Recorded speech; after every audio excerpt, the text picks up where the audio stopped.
What's happening now is actually the national anthem being played.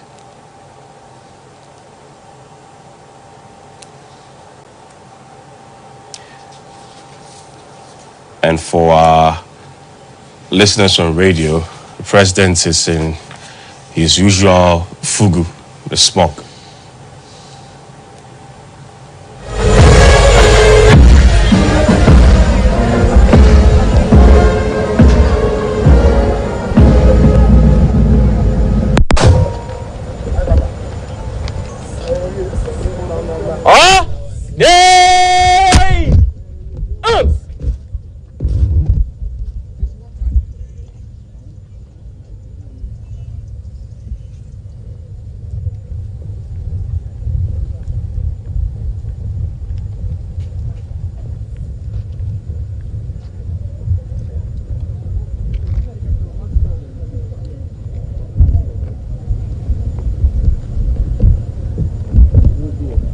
Good morning, Your Excellency. State of the Nation's address, Guard of Honor formed up. Guard mounted by the Ghana Navy. 3 officers, 96 rank and file, with the Ghana Navy Regimental Band in attendance, ready for your inspection. Naval Lieutenant Seshi Apeji Agbozo reporting. I, Your Excellency.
Having majority in Parliament.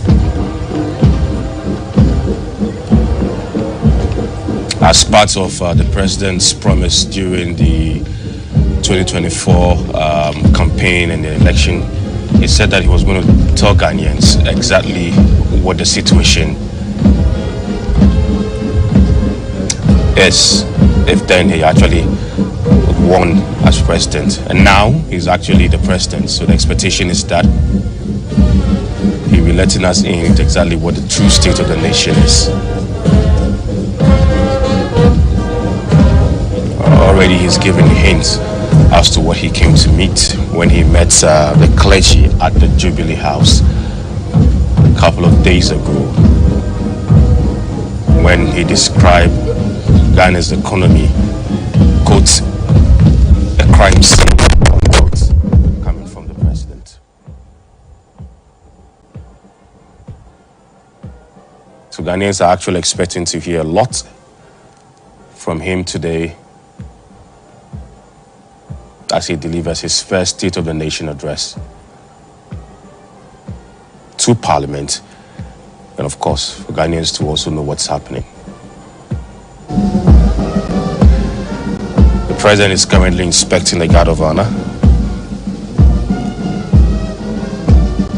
made up of the Ghana Navy.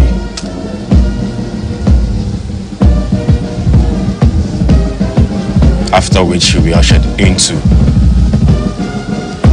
the building itself, that's the Parliament building itself, welcomed by the Speaker, the Majority Leader, and then the Minority Leader.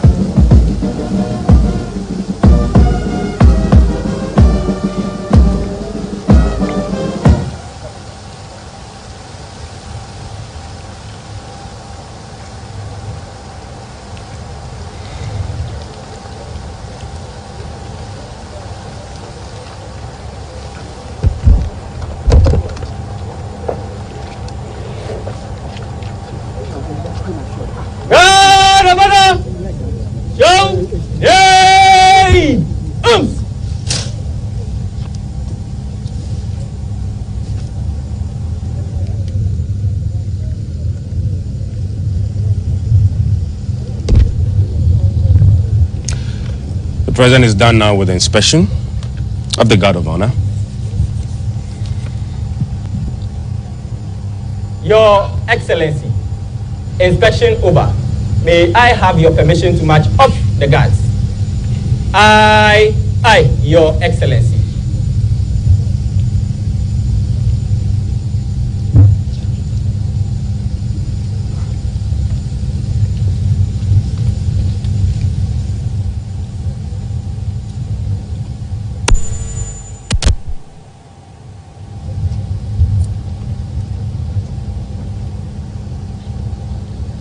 Guard of Honor! Oh, yay!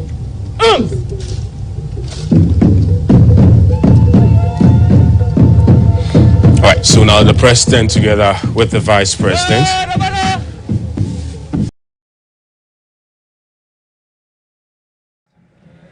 Seven, Minister for Education, Haruna Idrisu, Member of Parliament. 8, Minister for Trade, Agribusiness and Industry, Elizabeth Ofosu Ajare, Member of Parliament. 9, Minister for Lands and Natural Resources, Emmanuel Amakofi-Boa, Member of Parliament. 10, Minister for Foreign Affairs, Samuel Okujeto Ablakwa, Member of Parliament. 11, Minister for Food and Agriculture, Eric Opoku, Member of Parliament. 12, Minister for Communication, Digital Technology and Innovations, Samuel Nate George, Member of Parliament. 13, Minister of Roads and Highways, Kwame Govins Abuja, Member of Parliament. 14, Minister for Environment, Science and Technology, Ibrahim Mutala Mohammed, Member of Parliament. 15, Minister for Works, Housing and Water Resource, Ajay Kenneth Gilbert. 16, Minister for Local Government, Chieftaincy and Religious Affairs, Ahmed Ibrahim, Member of Parliament. 17, Minister for Gender, Children and Social Protection, Agnes Na Mumu Lati, Member of Parliament. 18, Minister for Transport, Joseph Bukare Nikwe, Member of Parliament. And 19, Minister of Labor, Jobs and Employment, Abdul Rashid Pelpuo, Member of Parliament.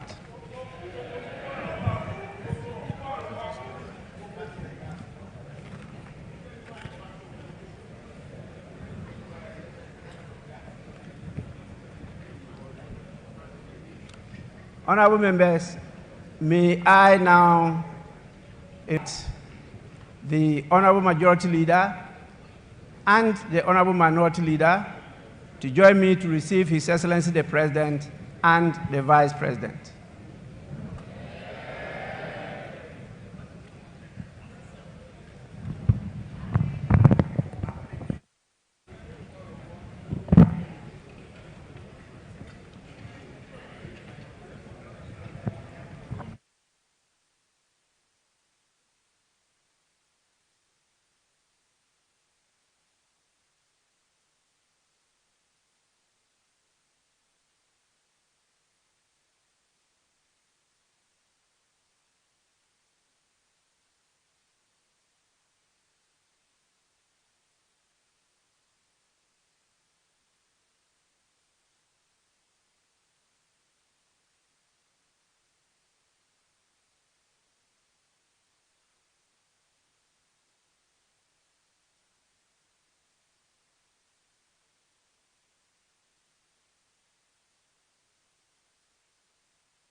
under the office of the president. That's one thing that a lot of people actually will be expecting the president to touch on, because it happens to be during the NDC's campaign towards the 2024 general election, a key decider, and happens to be a major policy that was rolled out by the NDC, then in opposition, now in government. So a lot of people are actually expecting how this is going to be rolled out. Let's also not forget that the whole secretariat has been put in place to see to the execution of this particular key policy, headed by Guzi Tano, the veteran politician, if I put him as such.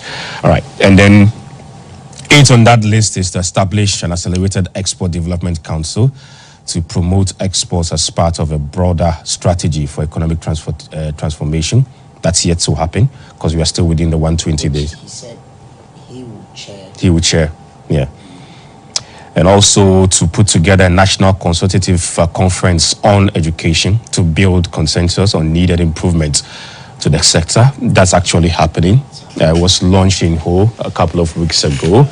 And there have been very interesting sessions so far. Some of these sessions chaired by the minister, and the minister himself has been part of some of these sessions too. You should see him engage students on various committee levels to get the understanding of how best they want education to be handled, especially the funding aspect. And one key thing that has gone on in the old sessions has got to do with the funding of the free senior high school, whether government should take sole responsibility when it comes to funding, or parents are to play any role at all in it.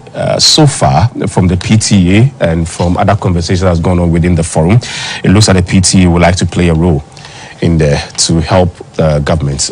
We wait to see exactly what the report and the recommendations will be from this particular conference. So that number 9 on the list of the president's 120 social contract with the public is ongoing. And then the third one, they have to implement the no academic fee policy for all first-year students in public tertiary institutions. That's universities, college of education, nursing training institutions, among others. You are coming from a private university. How do you feel about this particular policy? Yes, I think that we expected the president to include the private universities. There is a proposal by the private university organization that will be sent to the Minister of Education for consideration, if it will be possible for government to also extend same courtesy to our private students, because I think that it's a very good initiative. But if the policy makers, those initiators of that policy, had look at the overall enrollment figure every year, both the private and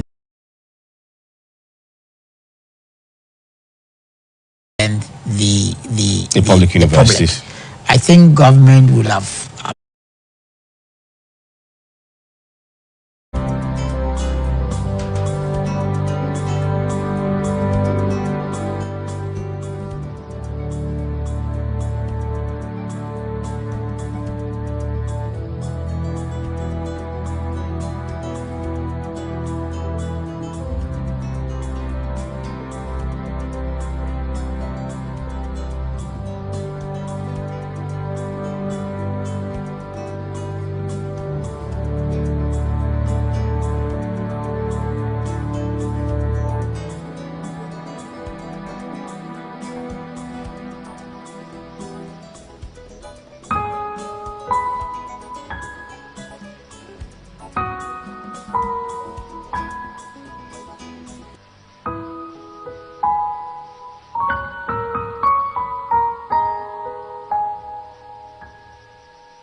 Jacob Kufuor there, also present. So those are other dignitaries also present in Parliament. Yes, stuck. You can continue. You said if you look at our economy, we run at the deficit and all that. We are. The president has tasked the Minister for Finance, Dr. Ato Force, and his team started the process of going to negotiate with the IMF on all that conditionality government. Well, but I think, the scrapping of those taxes is non-negotiable. Because, the interesting thing about our president is that he's been president before. So he has those experiences. And he actually knows exactly what the situation is. So with that experience and with that history, I believe that informed his decision to remove those taxes.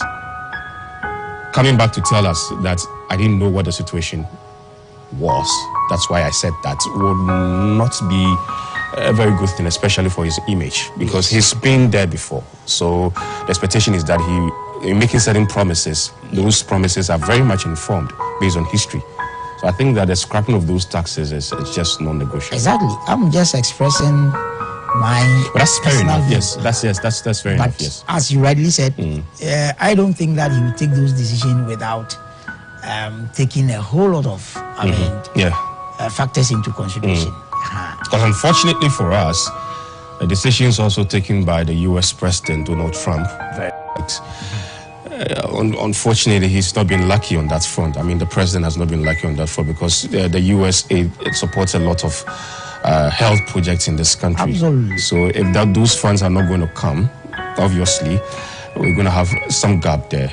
But he's also directed the finance minister to look at means and see how best that gap can be filled, because that's going to be a huge one. Yeah, a lot of health projects, a lot of health projects, a lot of sanitation projects, a lot of environmental projects are being sponsored by this USAID program. But unfortunately, if it's not going to come, that's a but problem one thing we need to do as a country, not only Ghana, or I will say all African countries, a continent blessed with, huge natural resources, and the way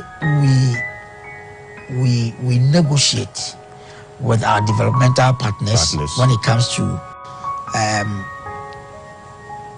our national resources. I think that it will be a game changer, because if our annual budget is supported by sometimes aid and grants, and now the U.S. president's position is this, we should look at it from a different perspective. How is this going to change even some of the thinking of the government, right? So that we can go out there and do proper negotiations with our national resources in order to fill in the gap. So I think it will also help. Right. If you're just joining us, this is GBC News. This is Unique FM. And if you're listening to us from any of the regions, that is the 15 regions, apart from Greater GBC radio that you're listening to. And it's our coverage of the President's first State of the Nation address, which is expected to happen anytime soon, because the President is already in Parliament. And as we speak, the Speaker, together with the Majority and Minority Leader, are going to welcome him into the Chamber of Parliament. And when that happens, the whole process will start. Now, this is in fulfillment, and it's also a requirement, a constitutional requirement of Article 67 of the 1992 Constitution that says, and I read, the President shall, at the beginning of each session of Parliament and before a dissolution of Parliament, deliver to Parliament a message on the state of the nation. And that's exactly what's happening. And what you're seeing now on your screen are just pictures coming from the minority side, who are all in black. You can see Dr. Kabiru there. I can see Jerry, the Deputy Chief Whip, also there. That's Shamima, who's the Deputy Spokesperson to the President, who is also present in Parliament.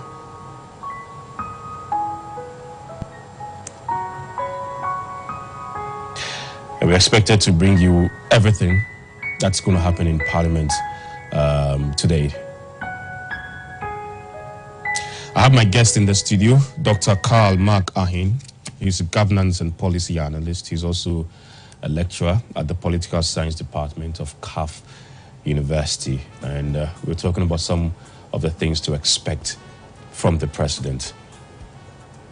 Look, we're talking about those taxes and how we need to take care of ourselves so that those aids that we might not be getting will not affect us that much. So that's the health minister, Obramika Kando. That's also the foreign affairs minister who's also there.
The country is hovering around 750 billion. So it's a measure of over 600% increment within a period of 8 years. 8 years.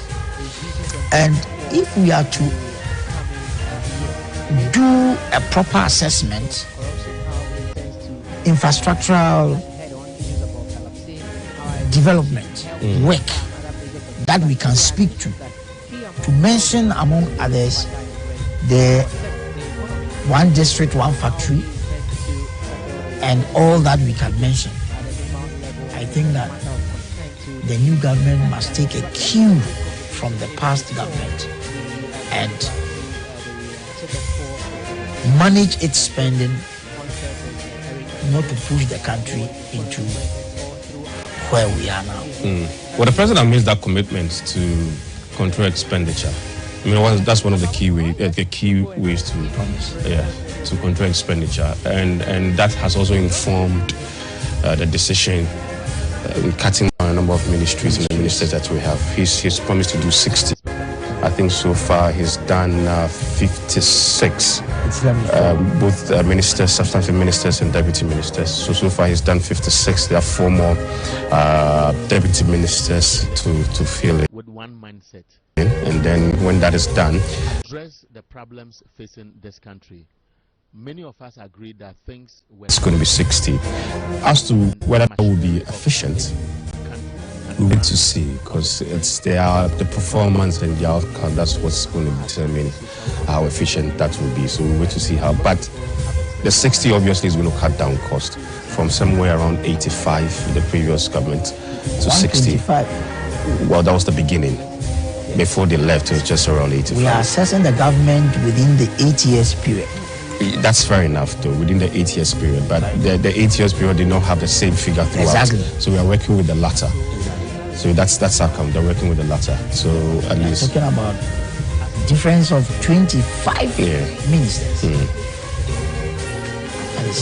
So at least that's going to cut down some expenditure. I am of the view that going forward, not only in Ghana, but I think we should be able to look at why do we as a nation over 30 million have 60 ministers when you go to the developed world like Germany, you go to the developed world like US, even China with over 1.3 billion population. But they don't have the same problems like... They don't have the problems. Yeah, we don't have the same problems, yeah. So usually the dynamics there are different. We have the technocrats. The dynamics there are different. So that's the chief of staff. And of course, that's also the first lady there. Yes. So I believe that as I was very happy when I heard some of the political parties during the campaign come up, especially even the MPP came up to say that by His Excellency, our former Vice President, Dr. Mamumba Amuna, saying that he was going to... You have monitored a few of the things he has done. Can you run us through work with only 50... 2-3 months that he's been in office? Yes, ministers. And others, some would just summarize as signs of... Some of the political parties, the small political parties, also came up to say they will even work with 20 ministers. So I think there is some kind of awareness, and political parties are beginning to see that using... All right. So the president is now entering the chamber of parliament. Of course, you have ahead of him, in front of him, the minority leader, the majority.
Honorable members, the House is extremely privileged to have the presence of His Excellency John Dramani Mahama,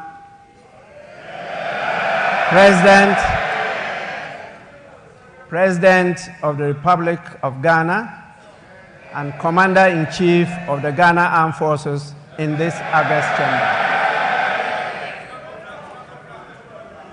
His Excellency, the President is here in accordance with Article 67 of the Constitution of the Republic of Ghana to deliver a message on the state of the nation to this honorable House. On behalf of leadership and honorable members, it is my privilege and singular honor to welcome His Excellency the President of the Republic to this August House. Honorable members, before I invite His Excellency the President to deliver a message on the state of the nation, I shall recognize the presence in this chamber of the following distinguished personalities.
Honorable members, we have to prepare for all eventualities.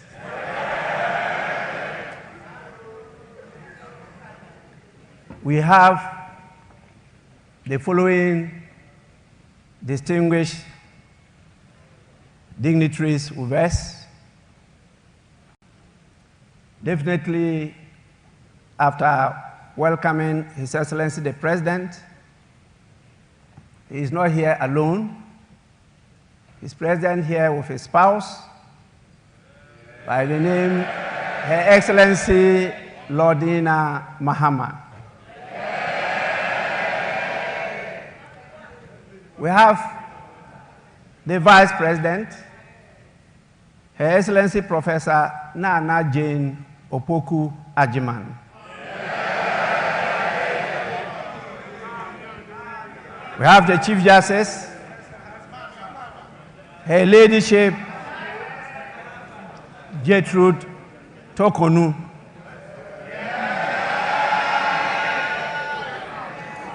We also have the spouse of the Chief Justice, Mr. Francis Tokonu. And definitely the spouse of the Speaker, Madame Linda Ofosua Obo.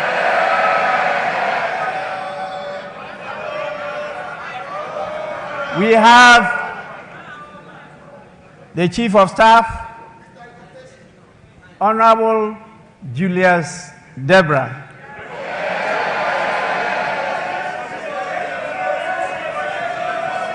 And we have a number of our Lordship, the Justices of the Superior Court of Judicature with us here. We also have the Chairman of the Council of State, our former Speaker, Right Honorable Eduardo Ajahu. And we have the former President, always present, His Excellency John Ajekum Kufuor.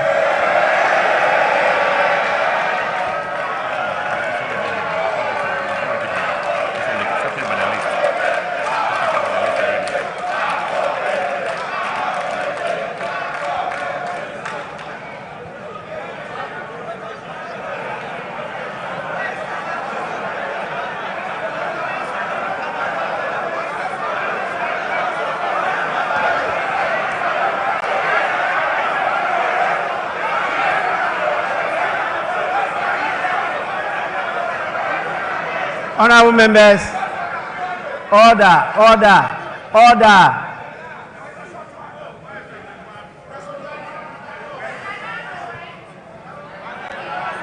Honorable members, please, we are recognizing those present.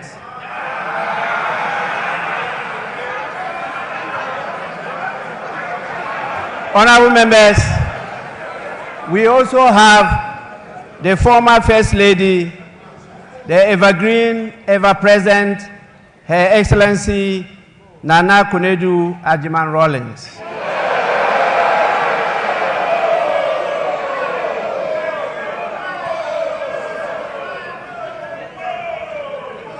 We have with us the National Chairman of the National Democratic Congress, Mr. Johnson Asiedu Inketia.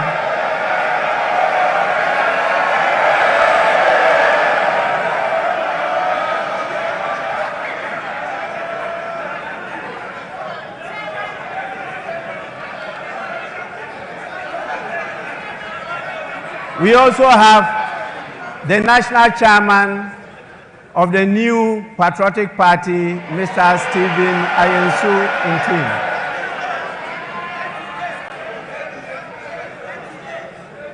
We have the General Secretary of the National Democratic Congress, Mr. Fivi Fiavi Kwete. And we have the General Secretary of the new Patriotic Party, Mr. Justin Frimpong Kodia.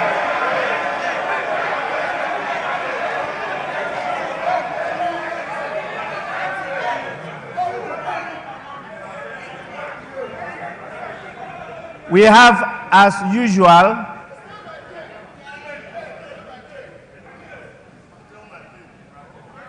our Excellencies, the diplomatic corps of the various countries in Ghana.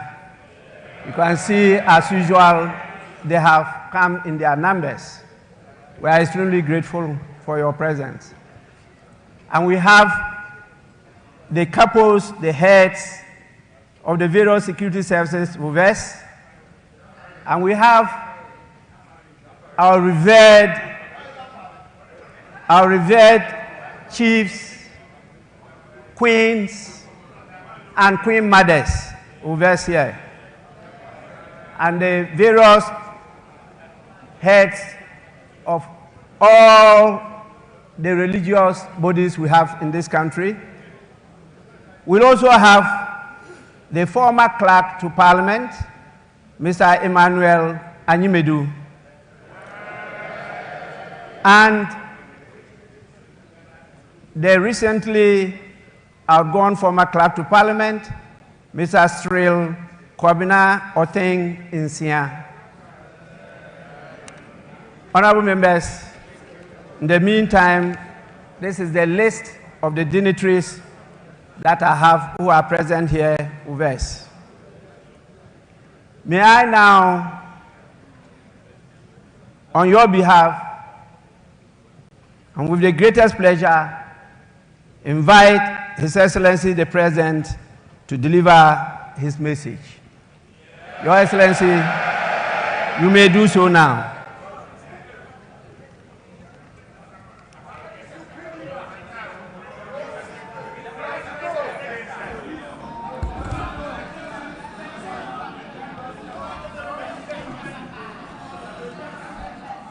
Thank you very much, the Right Honorable Speaker, Your Excellency the Vice President, Your Excellency the spouse of the President, Your Ladyship the Chief Justice, our honorable members of Parliament, honorable members of the Judiciary, distinguished leaders of our security services, Your Excellencies, members of the Diplomatic Corps, our revered Nime Name, chiefs, traditional rulers, religious leaders, the national chairmen of political parties and executives, the good people of Ghana, I wish you a very good morning. Mr. Speaker, Article 67 of the 1992 Constitution requires that the President address the people of Ghana in whom sovereignty resides on the state of the nation. About 30 years ago, in 1996, I took my first steps in public service when I was elected to this august house as the Member of Parliament for the Bole Bamboy constituency. For 12 memorable years, I forged many enduring friendships and alliances while working with colleagues from both sides of the House to shape Ghana's legislative agenda and advance the development of our beloved country, Ghana. It has also been nearly a decade since I said goodbye to this House after delivering what many, including myself, thought at the time would be my final address to Parliament. God Almighty, Providence, and the unpredictability of life have summoned me here once again.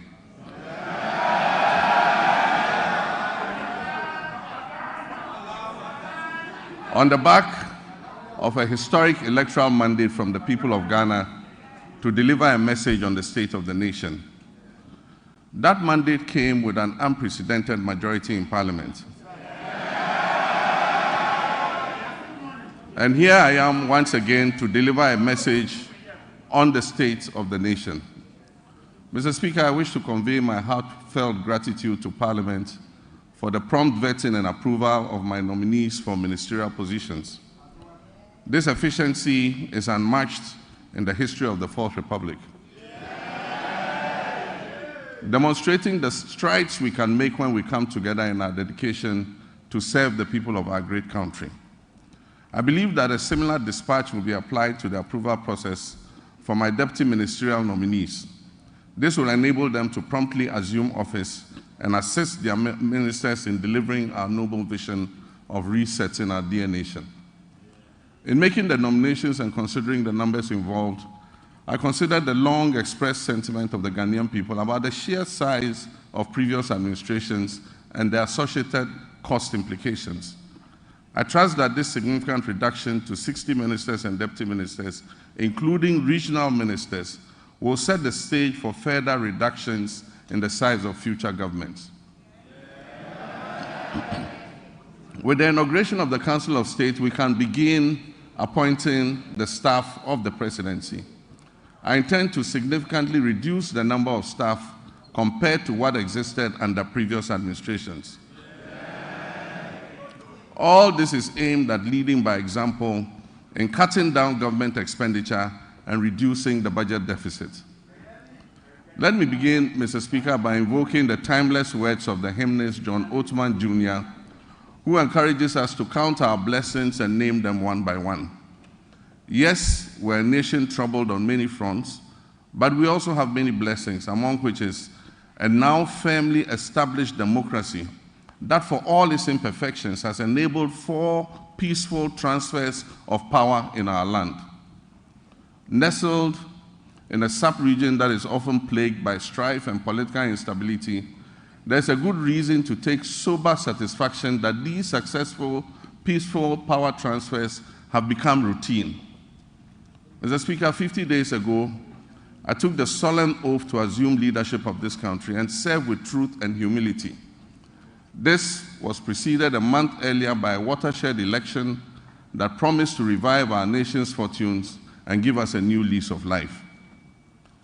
The election result gave us an important opportunity to change course and move off the slippery slopes our country had been descending that had caused so much economic pain, suffering, and grief to our people. In their collective wisdom and with resounding clarity, the Ghanaian people chose to chart a new path to reset the country's economy. And through their votes, they made it clear that they will henceforth demand the highest standards of governance from those they put in positions of leadership. The good people of Ghana elected me to office with a historic electoral margin of nearly 1.7 million votes.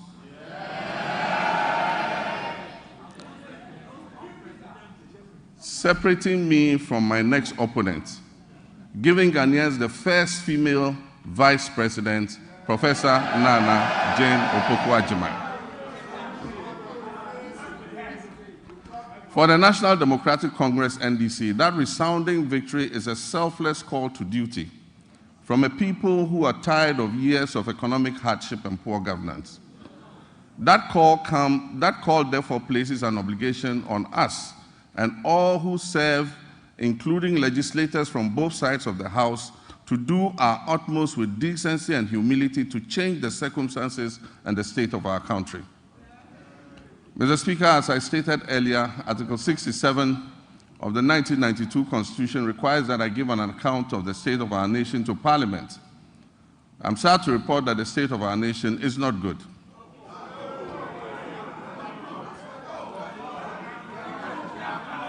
Our economy is in crisis, and our people are suffering unprecedented hardships. Mr. Speaker, we will host a national economic dialogue on March 3rd and 4th. On March 11th, the Minister of Finance, on my behalf, will present the budget estimates for the financial year 2025 to this August House. These two events will allow us to present the real state of Ghana's economic crisis to the people. Mr. Speaker, it is not my style to lament and shift blame when confronted with challenges.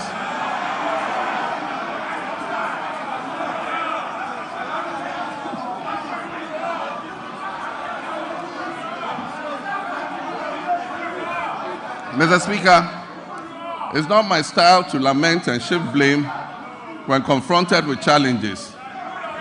My approach is to accept challenges and work hard to resolve them. Indeed, this is precisely what the people of Ghana elected me to do. I have therefore not come here to lament on the state of our country, though there's much to lament about. I understand why I was elected with such high voter confidence, and that is to solve Ghana's problems. With your permission, Mr. Speaker, and within the constraints of time, I'll take the liberty to elaborate on how we intend to address the numerous challenges facing us as a nation. Yesterday, February 26, 2025, marks exactly 10 years since I stood in this chamber, at this very spot, to declare my determination to fix Dumso, a legacy problem of power shortages. And Mr. Speaker, I fixed it. Yes, I promised to fix it, and I did. And I wish to place firmly on record that from January 2016 until I handed over the administration of this country on January 7, 2017, there was no power rationing or load management in Ghana. Mr. Speaker, today, inspired by the Almighty God and propelled by the massive mandate given to me by the good people of Ghana, I am moved to make a similar purposeful and bold declaration that I, John Dramani Mahama, I will fix the economic crisis confronting our country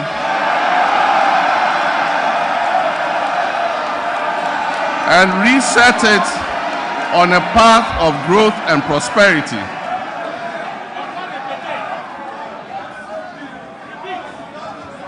That I will fix the economic crisis confronting our country and reset it on a path of growth and prosperity.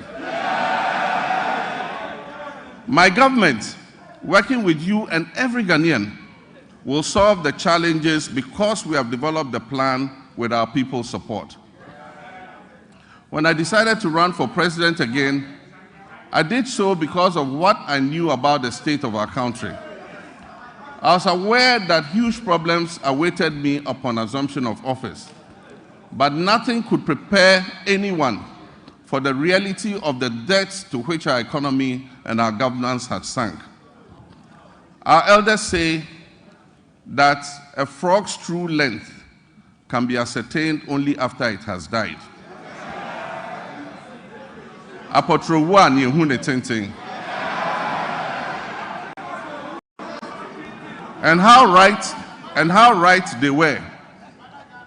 It is common knowledge that our economy is in dire straits, which is putting it mildly, because an initial assessment of the books we have discovered, after initial assessment of the books, we have discovered that our economic problems are much deeper than was previously known. We have inherited a country that is broken on many fronts. The profundities of the challenges confronting us are staggering. We are saddled with staggering debts and glaring signs of almost deliberate and, in some cases, reckless mismanagement of our resources. Mr. Speaker, not even the restraints of an IMF program were enough for the previous economic managers to exercise prudence in managing our finances.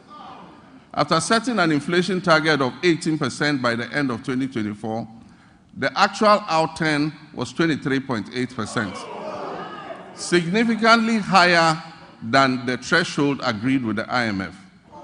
The Ghana cedi continued its downward slide, losing 19% of its value against the dollar in 2024. It had already in the previous year lost 27.8% of its value. In addition to the public debt, which amounts to a staggering 721 billion cedis, several state-owned enterprises are also in debt, including the ECG, which owes 68 billion Ghana cedis. Ghana Cocoa Board, the hope of cocoa farmers, is also highly indebted. Its balance sheet indicates a total debt of 32.5 billion Ghana cedis, of which 9.7 billion is due to be paid at the end of September 2025. In 2023-2024 crop season, Cocoa Board was unable to supply 333,767 metric tons of cocoa, which it had sold at $2,600 per ton. As a result, the then management of Cocoa Board rolled over these contracts into the 2024-2025 season. Honorable members, Mr. Speaker, this implies that for every ton of cocoa delivered this year, in fulfillment of the rollover contracts, Cocoa Board and Ghanaian farmers are going to lose $4,000 in revenue. Mr. Speaker, as I address this Honorable House, Cocoa Board has supplied 210,000 tons out of the rolled over contract, resulting in a revenue loss of $840 million for both Cocoa Board and the Ghanaian farmer. Mr. Speaker, Cocoa Board and the Ghanaian farmer will lose another $495 million by the time the board finishes supplying the remaining rolled over contracts. Additionally, cocoa road commitments alone total 21.7 billion cedis, of which only 4.4 billion is included in the total debt of 32.5 billion. This debt has arisen mainly because of the decision in 2019 and 2020 to award road contracts worth over $1 billion because of the election. Mr. Speaker, the energy sector faces significant financial challenges, primarily due to collection and system losses, non-compliance with the cash waterfall mechanism, and legacy debts. The financing shortfall has risen considerably to approximately $2.2 billion, or 34 billion Ghana cedis for 2025. And urgent measures will be needed to reduce it to sustainable levels and ultimately eliminate it. The financial sector continues to struggle despite the reportedly spending of $29.9 billion on the financial sector cleanup exercise up to date. Scant reserves were also left for debt servicing, despite implementing what may be considered the most severe and distressing economic policy in the annals of the Fourth Republic, if not in the entirety of our nation's history. And I'm referring to the domestic debt exchange program. This is in stark contrast to our actions in 2017 before we left office, when we allocated $250 million to the sinking fund handed over to the incoming government to service debts, Ghana's debts. There have been claims that buffers were left for debt repayments, oncoming debt repayment this year. Mr. Speaker, honorable members, let me give you the statement of account for the Debt Service Reserve Account, which is also popularly referred to as the sinking fund. This fund shows a balance of only $64,000 in the dollar account. $64,000 in the dollar account, and 143 million Ghana cedis in the CD account. The repercussions of the accumulation of debt and economic mismanagement will require extensive work and sacrifice to repair. In the next 4 years, to put things in context for you, Mr. Speaker, in the next 4 years, our debt servicing will amount to 280 billion cedis. And this comprises of 150 billion for domestic debt and 130 billion in external debt servicing. Our catastrophic debt position has also severely impacted infrastructure. In the next 4 years, to put things in context for you, Mr. Speaker, in the next 4 years, our debt servicing will amount to 280 billion cedis. And this comprises of 150 billion for domestic debt and 130 billion in external debt servicing.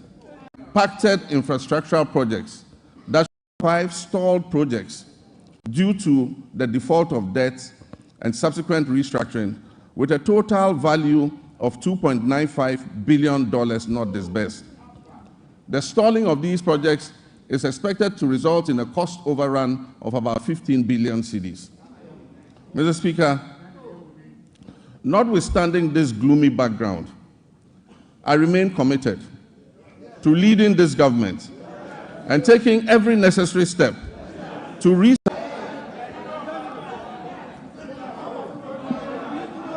Mr. Speaker,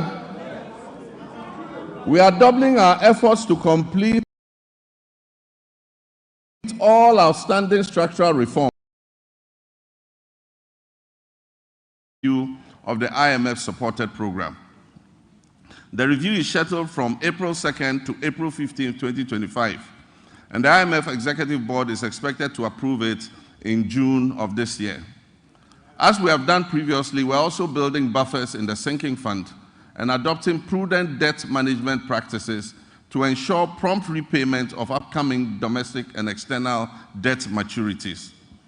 In this respect, government successfully honored the matured coupon payment of $6.081 billion in cash and $3.46 billion in kind, which was due in February 2025 to all domestic debt exchange program bondholders, fully paid.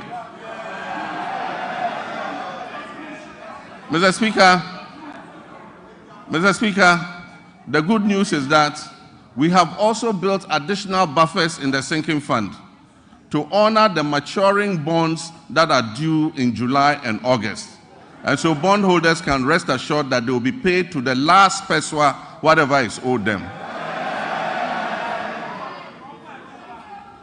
With the transparent and prudent measures we have implemented since taking over the administration of this country, I urge my countrymen and women, business owners, and foreign investors to trust our competence in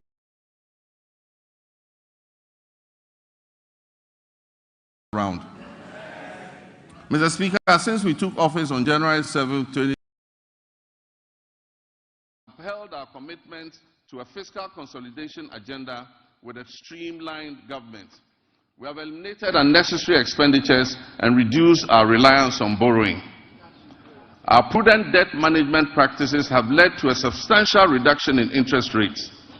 The 91-day Treasury bill rate, which was 28.51% on January 6, 2025, has dropped to 24.48% as of February 24, 2025. Similarly, the 182-day Treasury bill rate, which was 29.07% as of January 6, 2025, has decreased to date to 25.388%. Mr. Speaker, the 364-day Treasury bill rate has also moved from 30.41% to 27.30% in the same period. We signed a Memorandum of Understanding with our Official Creditor Committee, OCC, to formalize the debt treatment agreed upon with our official creditors. This marks a crucial step towards Ghana's restoration of long-term debt sustainability. The agreement will enable financial resources to support and strengthen our economic recovery. Mr. Speaker, on February 20, 2025, the National Tripartite Committee and the Public Services Joint Standing Negotiating Committee concluded negotiations on the 2025 minimum wage and base pay for the single-spine salary structure, respectively. I want to use this opportunity to reiterate my sincere gratitude to organized labor and the Ghana Employers Association for the understanding and cooperation in reaching this agreement on the minimum wage and the base pay. On the final day of negotiations, I enjoyed the privilege of joining my comrades, the leaders of organized labor, for the concluding discussions. I'm confident that the sacrifice we have all made this year will significantly benefit our economy's health in the future. We look forward to a positive economic outlook as we restore macroeconomic stability, we encourage exports, we activate the 24-hour economy policy, we implement the $10 billion Big Push policy for swift infrastructure development, we rationalize taxes and foster inclusive growth. The goal is prosperity for all, which must be shared and not the prerogative of a select few. Mr. Speaker, in fulfillment of our 120-day social contract with the Ghanaian people, we have put in place the Planning Committee to host the National Economic Dialogue. This dialogue is expected to discuss the state of the economy and reach a consensus on the key policies needed to address the devastating economic crisis confronting us. It will support the development of a homegrown fiscal consolidation program, and it will highlight key structural reforms and policy priorities essential for resetting the economy and creating prosperity for all our people. I believe there is absolute wisdom in what our elders say, that two heads are better than one. Tikro and Kwejina. Consultation and consensus building have always proven to be better than unilateral decision making. It is my hope, therefore, that our colleagues on the other side of the divide will display love of country and participate in this national dialogue, unlike the boycott of the Senchi Forum in 2014.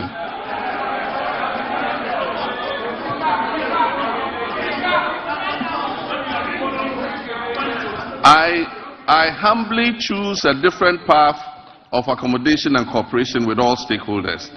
We will continuously engage on important issues so that together, as a nation, we can reset our country and focus on sustainable development. Mr. Speaker, honorable members, together we shall build the Ghana we all want. Mr. Speaker, my administration inherited an energy sector on the brink of collapse. It was weighed down by unsustainable debt. This unfortunate situation has led to many independent power producers and fuel suppliers threatening to cease their operations.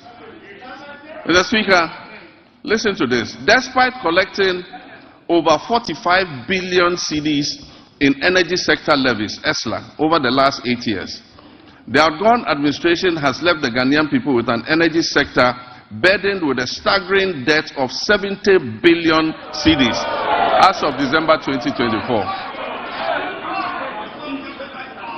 It is of deep concern that several state-owned enterprises in the energy sector are struggling to stay afloat, and unless urgent interventions are made, many of them will go under. Financial distress in the energy sector remains a significant obstacle to delivering consistent and affordable electricity to Ghanaians, and it poses an existential threat to our economy in general. Compounding these challenges, critical maintenance activities such as the scheduled pigging of the West African gas pipeline, WAPCO, were postponed from 2024 to 2025 without sufficient contingency measures for alternative fuel supply. As a result, my administration has had to swiftly mobilize resources to secure emergency fuel supplies to ensure that electricity generation continues despite the closure of the West African gas pipeline. I have been informed that the pigging exercise will be completed in the first week of March, and once again additional gas will flow from Nigeria. We are anticipating a marked improvement in the power situation once this begins. While the current state of our energy sector poses grave concerns, we must remain resolute in our commitment to restoring stability. I've directed the Minister for Energy and Green Transitions to implement far-reaching reforms, including enforcing a single revenue collection account, strictly adhering to the cash waterfall mechanism, and eliminating all wasteful expenditures by the state utility. Mr. Minister, Mr. President, Mr. Speaker, following my directive, Mr. Speaker, following my directive, the Minister has set up an advisory committee to guide the participation of the private sector in metering and billing in order to improve efficiency in revenue collection and also reduce the high commercial and technical losses that are threatening to drown the state-owned utility company. A pilot partnership between ECG and Enclave Power has proved highly successful and provides us with a workable framework. ECG provides bulk supply of power to Enclave Power Limited. This is an organization in Ghana. Enclave Power provides meters and bills to all companies operating in the Free Zones Enclave, with 99% revenue collection and nearly 100% uptime in power supply. This is being done here in Ghana. We can use it to cover the rest of the nation to ensure that we get revenue compliance and be able to bring down tariffs for our people. Mr. Speaker, I'm still getting used to being president, that's why I said Mr. President. Mr. Speaker, reduction in commercial and technical losses will lead to affordable tariffs for everyone and will bring relief to all users of electric power. We also aim in the medium term to achieve 100% gas utilization for power production and to eliminate completely the use of crude oil and fossil fuels. This will save Ghana hundreds of millions of dollars spent on the importation of fuel oils for power production annually. With regards to renewable energy, this administration will soon operationalize a renewable energy and green transition fund to enhance efficiency and accelerate Ghana's transition to renewable energy. This initiative will drive investments in sustainable energy solutions, including solar street lights, rooftop solar installations, off-grid solar systems, electric vehicle charging stations, and rechargeable outboard motors. These measures will reduce dependence on the national grid and position Ghana as a leader in Africa's green energy transition.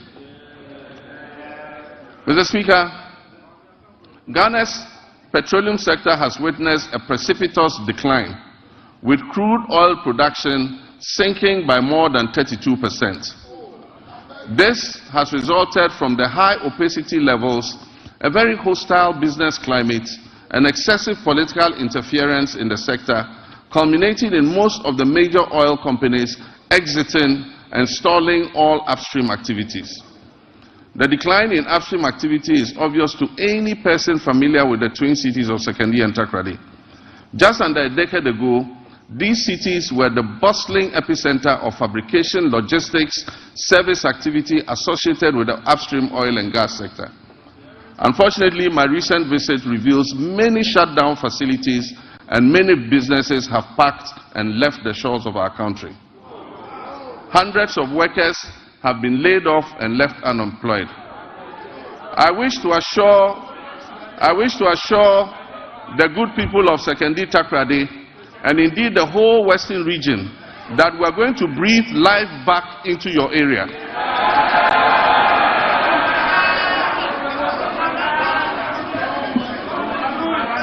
Mr. Speaker, we have already commenced revitalization of our upstream petroleum sector by creating a business-friendly and congenial environment for our partners and other prospective investors who wish to come in. My meeting with the players in the upstream sector have been extremely positive, and we have been assured of substantial investments running into billions of dollars in the very near future. Mr. Speaker, the Minister of Energy and Green Transitions gave the directive for the removal of the unitization based on the arbitration that took place. We believe that this will open the way for an amicable resolution of the issues between Springfield and ENI, and this should make our oil and gas prospects more attractive to investments going forward.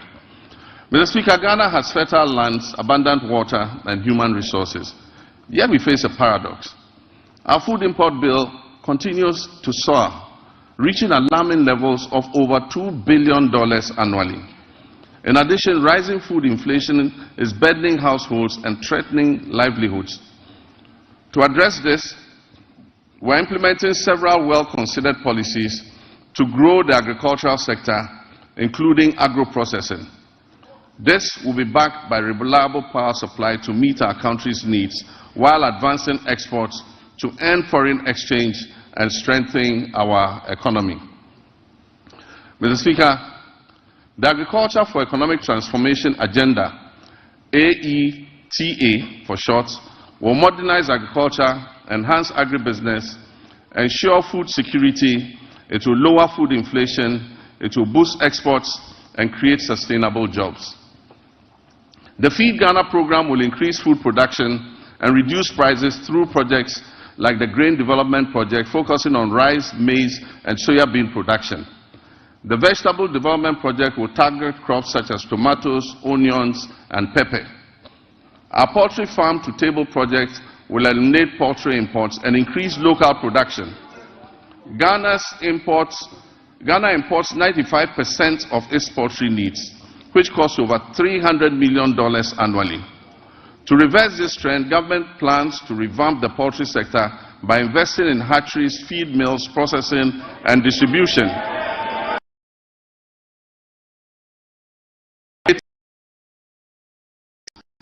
And this is a good one.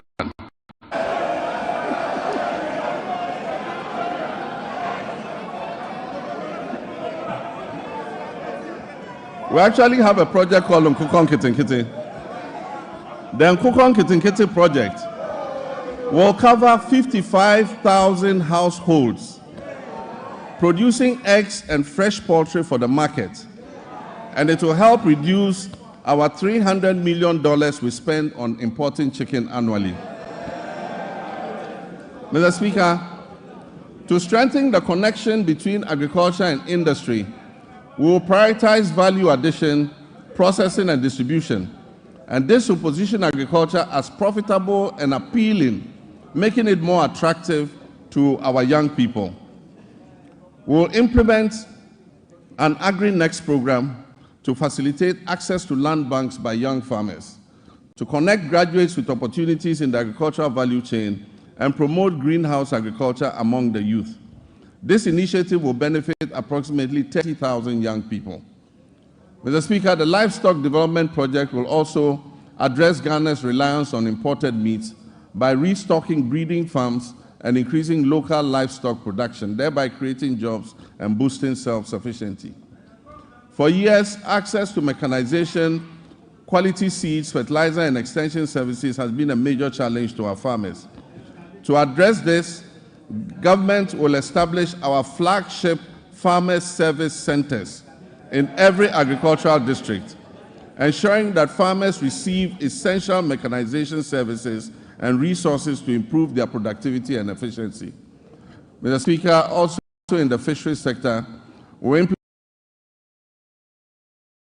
strategic interventions to enhance productivity and sustainability. Key among these initiatives is the continued enforcement of measures to curb illegal, unreported, and unregulated fishing, which threaten our marine biodiversity and the livelihoods of our hard-working fisher folk.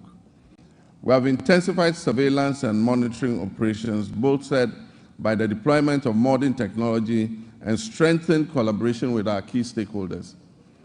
In the last month, we have expanded the supply of subsidized premixed fuel to support artisanal and industrial fishers, ensuring affordability and availability. We'll also invest further in modern fish landing sites and cold storage facilities to improve post-harvest handling and thereby reduce losses and enhance the quality of our fish products. Aquaculture development is a key focus of our administration. We'll provide financial and technical support, especially to young fish farmers, increasing fish production and reducing our dependence on fish imports. To increase the value addition in this sector, we'll encourage the establishment of fish processing facilities, create more jobs, and boost exports. Our commitment to supporting women in the fisheries sector remains steadfast as we implement the programs to empower female fish processors and traders with financial capital and capacity building initiatives. While we work hard to fix the economy and provide jobs in all sectors, including agribusiness, one of the biggest crises we face in this country is youth unemployment. Youth unemployment has led to despair and frustration. The latest estimates show that up to 2 million of our young people are unemployed. This poses a major security risk for our country and requires urgent attention. To bring much needed focus to the desperate and widely scattered youth employment programs and to ensure stricter accountability in their implementation, I have set up the Ministry for Youth Development and Empowerment in furtherance to the promise I made in the campaign. This ministry, that is the Ministry for Youth Development and Empowerment, is mandated to formulate, coordinate, and monitor policies and programs to promote youth development and empowerment in this country.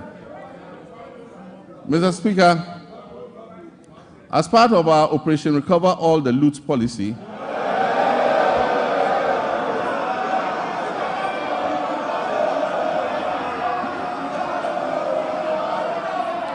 Mr. Speaker, as part of our Operation Recover All the Loot policy, ORA, I've already tasked our investigative bodies to bring the culprits of the National Service Ghost Name scandal to justice. Such brazen theft of public funds must not go unpunished.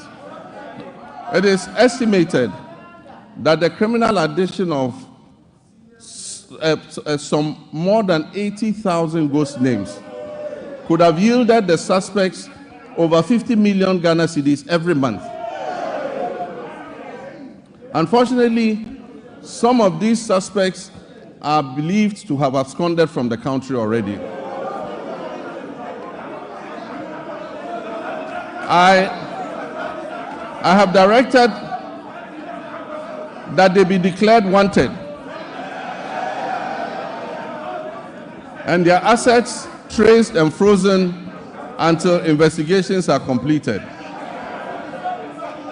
To achieve a legally robust regime to govern national service, I've also tasked the Minister for Youth Development and Empowerment to coordinate and present to Parliament a legislative instrument to support the implementation of the newly passed National Service Authority Act 2024. That's Act 1119. We will introduce short military training as part of our national service scheme. This will instill a sense of fitness and discipline into our youth. The administration of scholarships is another challenge. It has been fraught with a lot of challenges.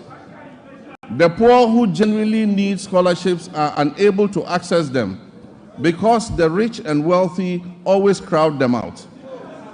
To fulfill our government's vision of promoting transparency, equity, and sustainability in the scholarship scheme, we shall streamline the award process to ensure that not only deserving youth benefit from the system,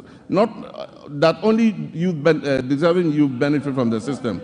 We shall introduce increased transparency, including publishing the list of beneficiaries every year. Mr. Speaker, job creation is one of our main pillars, and it was one of the major promises we made to the youth of Ghana. To help actualize this promise, we're going to roll out what we call the Ejumawura program. This initiative will create, track, and mentor young businesses annually, with a special focus on our youth. For the first phase, the top 2,000 implementable business proposals will be supported with business development training, mentorship, access to startup capital, marketing, and networking to operationalize their innovations and business ideas. We will also launch our flagship National Apprenticeship Program to equip at least 10,000 young people in the informal sector with employable skills, including providing apprenticeship fees and startup kits when they have completed. The Youth Development and the Interior Ministries will facilitate the training of our young people in the Okada business in areas such as road safety regulations, financial literacy, and digital skills, as well as facilitating the acquisition of motorbikes. We will introduce electric motorcycles on a high purchase scheme to eliminate the use of petrol and make their businesses more profitable. Mr. Speaker, Her Excellency the Vice President's Empowerment for Women and People with Disabilities program will also be launched this year. The program will target women and people with disabilities and other vulnerable groups to build their capacity and offer them access to finance to create their own jobs. Mr. Speaker, the Ministry of Communications, Digital Technology and Innovations will also focus on developing youth IT skills and fostering innovation. Under the 1 Million Coders program, young people receive training in coding, web app development, digital marketing, and other digital skills. This initiative aims to equip them with the necessary skills for employability in the digital ecosystem. We must provide meaningful and relevant education to prepare our youth for today's technology-driven job market. Despite various reforms, issues related to low-earning incomes persist within Ghana's educational system. I'm committed to ensuring that quality education remains a top.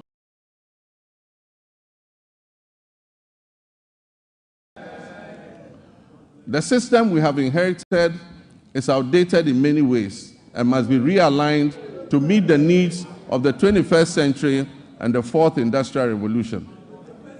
Recognizing the urgent need for national dialogue on education and in the spirit of inclusive governance, I launched the National Education Consultative Forum on February 18th in Ho. I look forward to the recommendations which we will incorporate into our sectoral policy reforms. Mr. Speaker, even though Article 38 of the Constitution guarantees equitable access to education across Ghana, 30 years after the Free Compulsory Universal Basic Education FQ program, to tackle this issue, government will redefine the scope of basic education and introduce the Zero to Hero initiative to enhance foundational literacy and numeracy. Additionally, ICT training will be integrated into early childhood education at the basic level. Over the next 3 years, it will be expanded to cover at least 300 classrooms, 30 centers of excellence, 1,000 teachers and district teacher support teams, focusing on the teaching of mathematics and literacy. This year, the Ministry of Education will fully implement a new curriculum for senior high technical schools and STEM schools, introduce a standardized national sign language for hearing impaired learners from kindergarten to SHS, and review the kindergarten and primary school curriculums. To increase access to quality education, we will scale up our social intervention programs like the capitation grants, the feeding grants for special schools, and the government's BECE registration initiative. Mr. Speaker, to promote inclusion and equity, the government will enhance and resource the Islamic Education Unit to recruit more Islamic and Arabic tutors for English-Arabic schools. We will establish STEM and TVET schools in underserved and peri-urban communities. We will provide scholarships to brilliant but needy students in deprived communities, especially for study in law, medicine, and engineering. We will support Islamic colleges of education with infrastructure and logistics, and will enroll youth in Zongo and deprived urban communities in the National Apprentice Program and offer free technical and vocational training. Mr. Speaker, it is important to continue to retain and motivate our teachers in all schools, especially in the rural areas. Government will begin plans for the implementation of the 20% allowance for teachers who agree to serve in rural schools. District assemblies are going to be involved in this scheme to ensure that the teachers are present and teaching in the schools that are selected. This scheme will reward such teachers for their sacrifices and ensure quality education nationwide, not only in urban centers. Mr. Speaker, as part of our Teacher Dabre initiative, the construction of teacher accommodation units to improve welfare and attract teachers to rural areas will commence this year. Mr. Speaker, no new school will be built in this country without teachers' accommodation. Mr. Speaker, honorable members, once again for emphasis and for the record, I, John Dramani Mahama, President of the Republic of Ghana, will not cancel the free SHS program.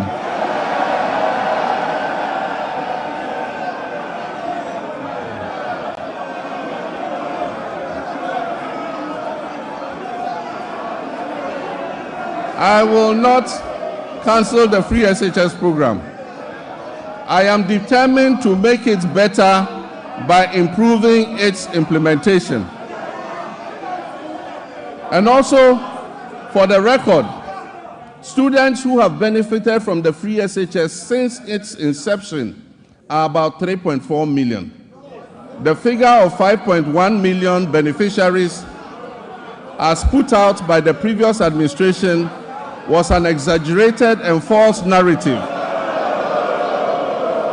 calculated to achieve political credit. Mr. Speaker, while the free SHS program has improved access, the implementation of the program leaves much to be desired. The outcomes of the ongoing National Education Forum will guide our reform efforts in this sector.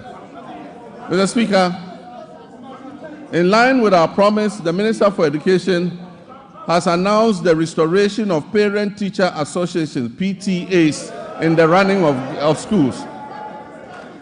It is important for parents and communities to participate in the administration of their schools. The Ministry of Education and GAS will, however, ensure that PTAs do not impose unbearable financial burden on parents and students who cannot afford them. Mr. Speaker, the double track system remains a challenge, and we are committed to eliminating it by accelerating school infrastructure expansion and completing stalled educational projects. To fund this, the Education and Finance Ministries are working to uncap the GET Fund so that we can accelerate projects in secondary schools.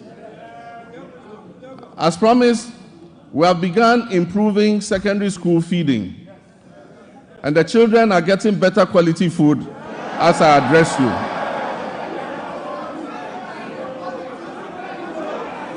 Mr. Speaker,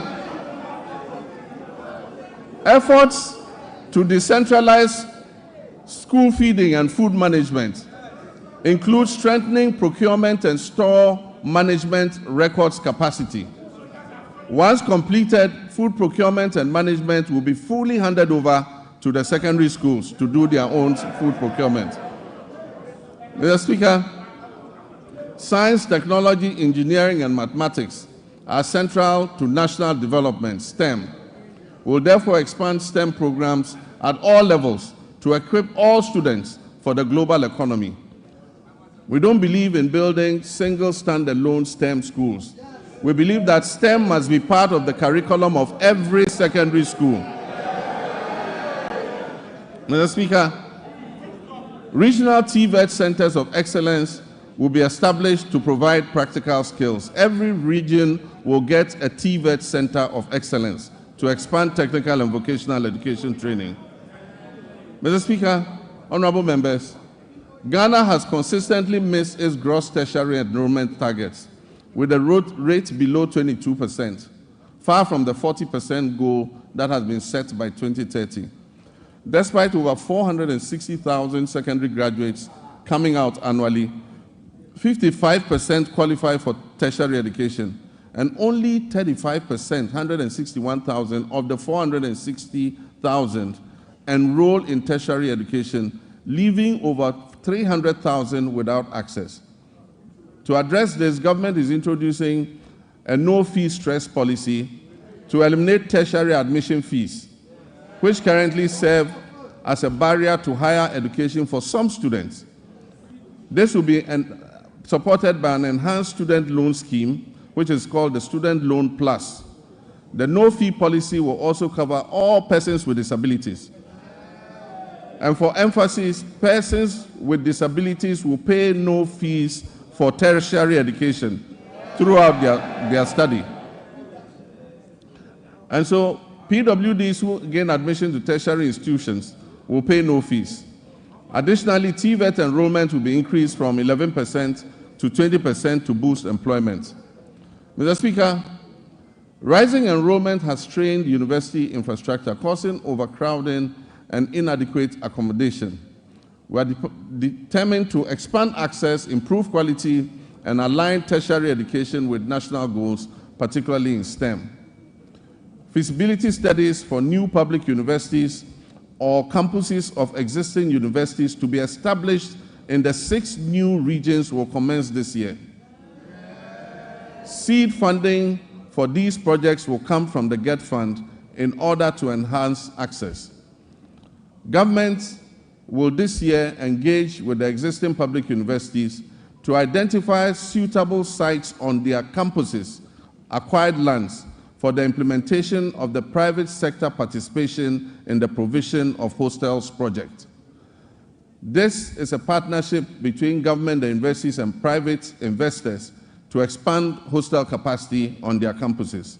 This will allow more students to be accommodated on the campuses to allow for a better learning environment. Mr. Speaker, academic freedom will be upheld. We will not interfere in the administration of our tertiary universities. And our hope is that the institutions will ensure good governance in their administrative practices. Mr. Speaker, next, our health sector faces significant challenges that jeopardize the very foundation of affordable health care. The Ministry of Health has a total liability of nearly 15 billion cedis, when co-financing obligations, judgment debts, and payments to clear medical commodities at the ports are all put together. The last major hospital equipment replacement program was undertaken in 2014 when I was president. Since then, most hospital equipment in the Ghana Health Service facilities have deteriorated or broken down. Mr. Speaker, the Agenda 111 program, which was started as a knee-jerk reaction during the COVID-19 pandemic, when the Ghanaian public had begun to appreciate the significant investments that the previous NDC administration had made in healthcare facilities, and began to lament the many hospital projects that had stalled under the previous administration, a promise was made to build 111 hospitals. Mr. Speaker, I'm sad to note that there is no dedicated funding source for such a gargantuan project. There is no dedicated funding source for this gargantuan project. Mr. Speaker, for the record, as I speak,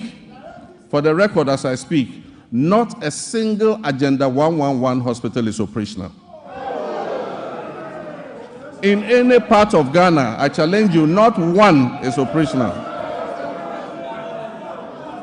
Mr. Speaker, and it is worth disclosing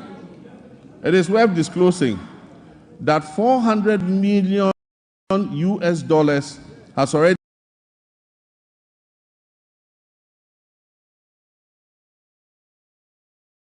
$400 million spent could have completed and made operational at least 22 of those hospitals. Mr. Speaker,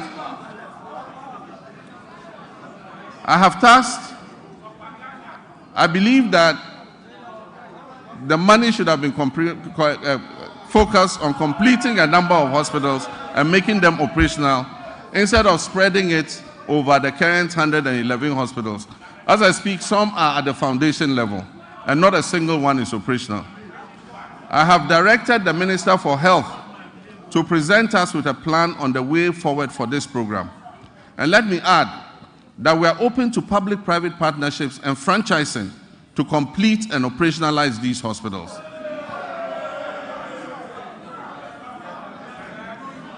Mr. Speaker, one of the most pressing issues confronting our health sector today is the USAID's sudden 90-day pause in services without prior notice and the looming threat of complete withdrawal of programs that do not align with the USAID's strategic interests.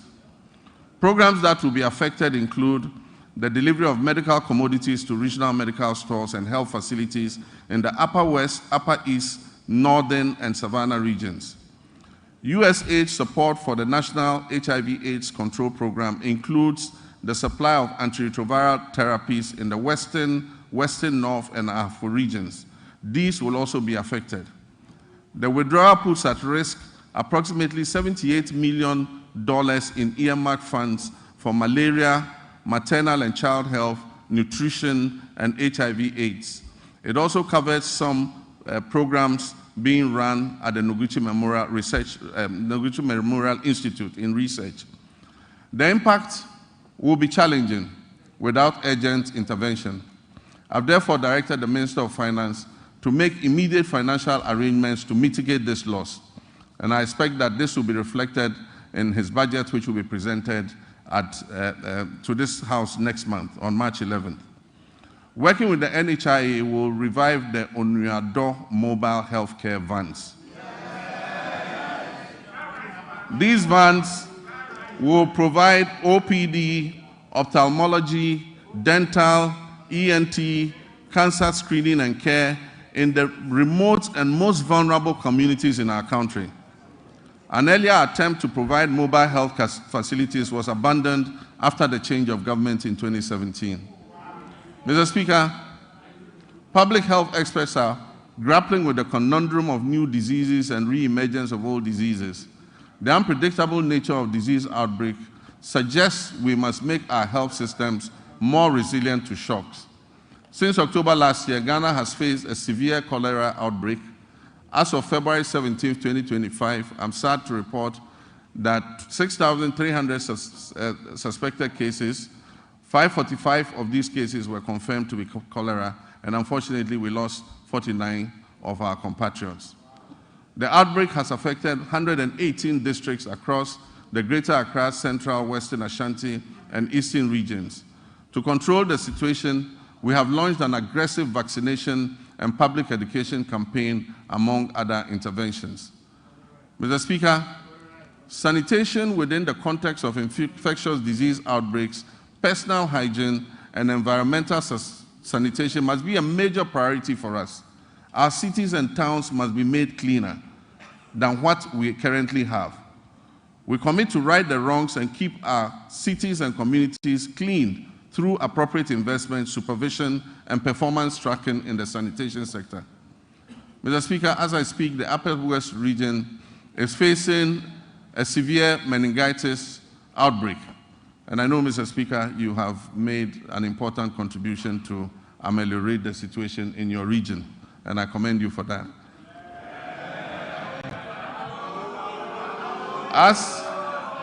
As of February 17, 2025, 135 suspected cases of meningitis were reported. 22 of those cases were confirmed, and unfortunately, 16 deaths have been reported across 10 districts. We've instituted free treatment for affected persons and deployed a strong national team of health experts to encourage early reporting to health facilities of suspected meningitis. Mr. Speaker, as outlined in the 2024 manifesto of the NDC, my administration is actively developing the framework for the rollout of the free primary health care program. When fully implemented, this initiative will mark a significant step towards Ghana achieving goal number 3.8, which is universal health coverage of the SDGs, by eliminating financial barriers to basic health care access. Also in line with our 120-day manifesto commitment, the composition of the technical committee is far advanced, with plans to establish the Ghana Medical Trust Fund, also known as Mahama Cares, in the coming weeks. Mr. Speaker, honorable members, this fund will be dedicated to financing the treatment of non-communicable diseases, which have seen a significant rise over the past decade. As part of this initiative, the government is committing to allocate financial resources towards this project in 2025, with further support to be mobilized from private sector partners to ensure the sustainability of the fund. Once operational, the Ghana Medical Trust Fund, otherwise known as Mahama Cares, will directly address the financial burden of patients who require dialysis treatment, cancer care, and other critical non-communicable disease-related interventions. Together, the free primary health care, which will focus on early detection and prevention and treatment,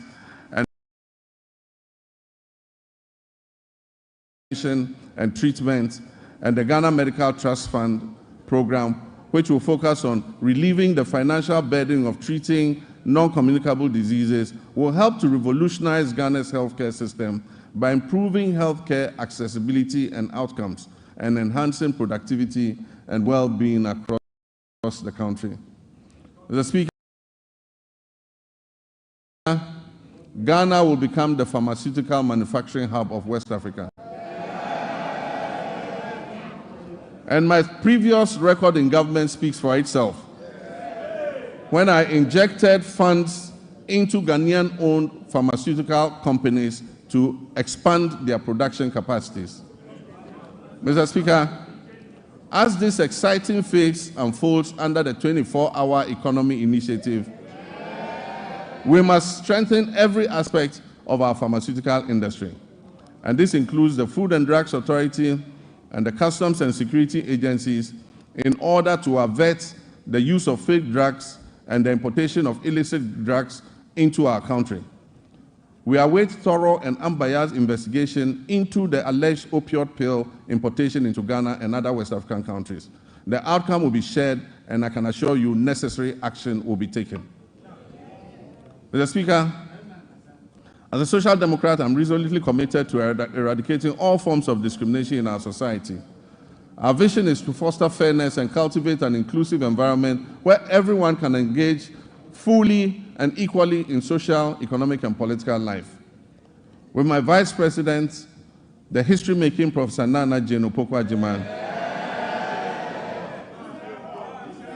we will engage with all stakeholders, including our development partners and civil society organizations, to prioritize gender equality, equity, and social justice. We will establish strong social protection mechanisms and enhance legal safeguards for women, girls, and other vulnerable groups. Our initiative would include enacting comprehensive laws and policies designed to dismantle harmful social norms, to enhance access to crucial resources and opportunities, particularly for young women, and reduce overall vulnerability within our society. Mr. Speaker, I'd like to take a moment to commend you and this House for your unwavering support and guidance, which were instrumental in passing the Affirmative Action Act of 2024, Act 1121, during the 8th Parliament of the 4th Republic. My government is dedicated to successfully implementing this act to ensure gender equity across the political, social, economic, educational, and cultural spheres. The Ministry of Gender, Children and Social Protection is actively collaborating with relevant stakeholders to guarantee that this act is fully operational, including attaining the 30% target quota for women in political appointments. I'm pleased to report that women currently make up 23.21% of all appointments, and we are diligently working towards reaching the target set forth in Act 1121. I'm, however, concerned about achieving gender balance, especially at the local government level. Very few women have mastered the courage to apply for the positions of metropolitan, municipal, and district chief executives. And unfortunately, the few who have courageously applied have been edged out on very flimsy and parochial grounds. It is my hope that the National Constitution Review Conference will clear a pathway for the election of DCEs. The Gender Ministry will then be obliged to encourage and support more women to apply and stand for these elective positions. In our pursuit of empowering women, Mr. Speaker, we'll establish the Women's Development Bank. This will be a specialized financial institution designed to support businesses owned and led by women through the provision of low-interest loans and tailored financial services offered under very flexible terms. Consultative processes are underway to ensure the successful launch of this bank. And as part of our 120-day social contract, the Minister for Finance is going to allocate initial funding for the Women's Development Bank in the upcoming budget that will be presented to this House. Mr. Speaker, we're also implementing measures to expand the Livelihood Empowerment Against Poverty program under our Big Leap initiative. As we work towards completing the Ghana National Household Data Census by this year, 2025, we'll reassess the status of LEAP beneficiary households to facilitate the enrollment of new beneficiaries. Mr. Speaker, we are committed to enhancing the legal framework surrounding disability rights by passing the Persons with Disability Amendment Bill. Additionally, we will introduce a legislative instrument to strengthen further the provisions of the Persons with Disability Act, Act 715 of 2006. We reiterate our commitment to ensuring that individuals with disability have access to free tertiary education and equal opportunities to pursue their academic and professional ambitions.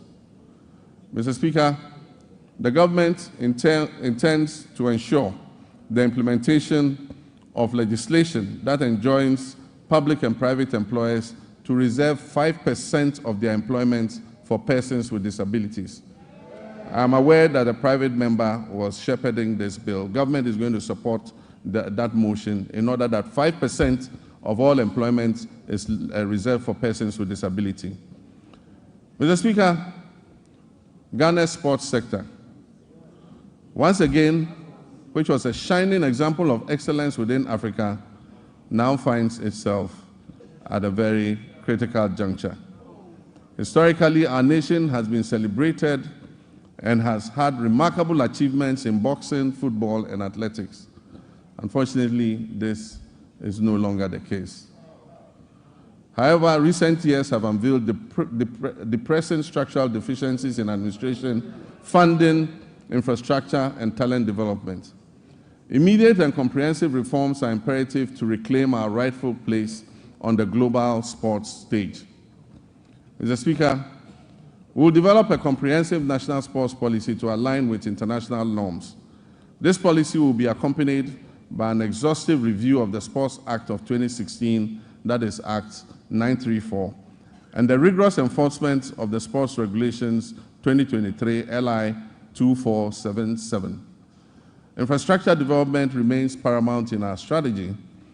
The government is committed to refurbishing existing national stadia, completing youth resource centers, and constructing new sports facilities in the new regions. We'll also prioritize community recreational facilities to foster greater participation in sports at the grassroots level. Recognizing the critical role of youth development, we're implementing a significant overhaul of grassroots sports with the establishment of the School Sports Authority. This body will oversee structured inter-school competitions and talent identification initiatives essential for nurturing future sporting champions. Over 60% of Ghana's elite athletes have emerged from these school sport programs. The ministry has now been renamed the Ministry of Sports and Recreation. To acknowledge the significance of recreation, we will launch a National Recreation Day. This will be a monthly initiative centered on community engagement alongside an annual National Recreation Festival. These initiatives will encourage keep fit activities and promote active lifestyles. It will promote traditional games and strengthen community bonds. Next month, the senior national team, the Black Stars, which is now a pale shadow of its former glory, will play 2 World Cup qualifying matches. I've instructed my office and the Minister for Sports and Recreation to hold the Ghana Football Association accountable to the people of Ghana as we prepare for these games, especially regarding the budget of the FA. There will be no secrecy in how much the government spends on the national teams. The budgets presented by the FA and other sports associations must be known by the public. After all, it is the taxpayers' funds that are used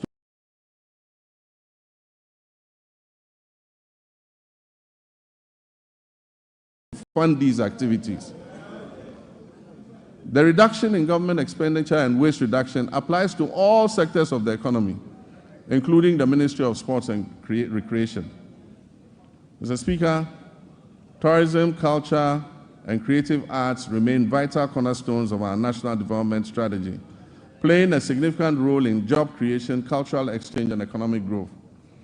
In recent years, the ministry has launched transformative initiatives to position Ghana as a premier global destination, and this is positive.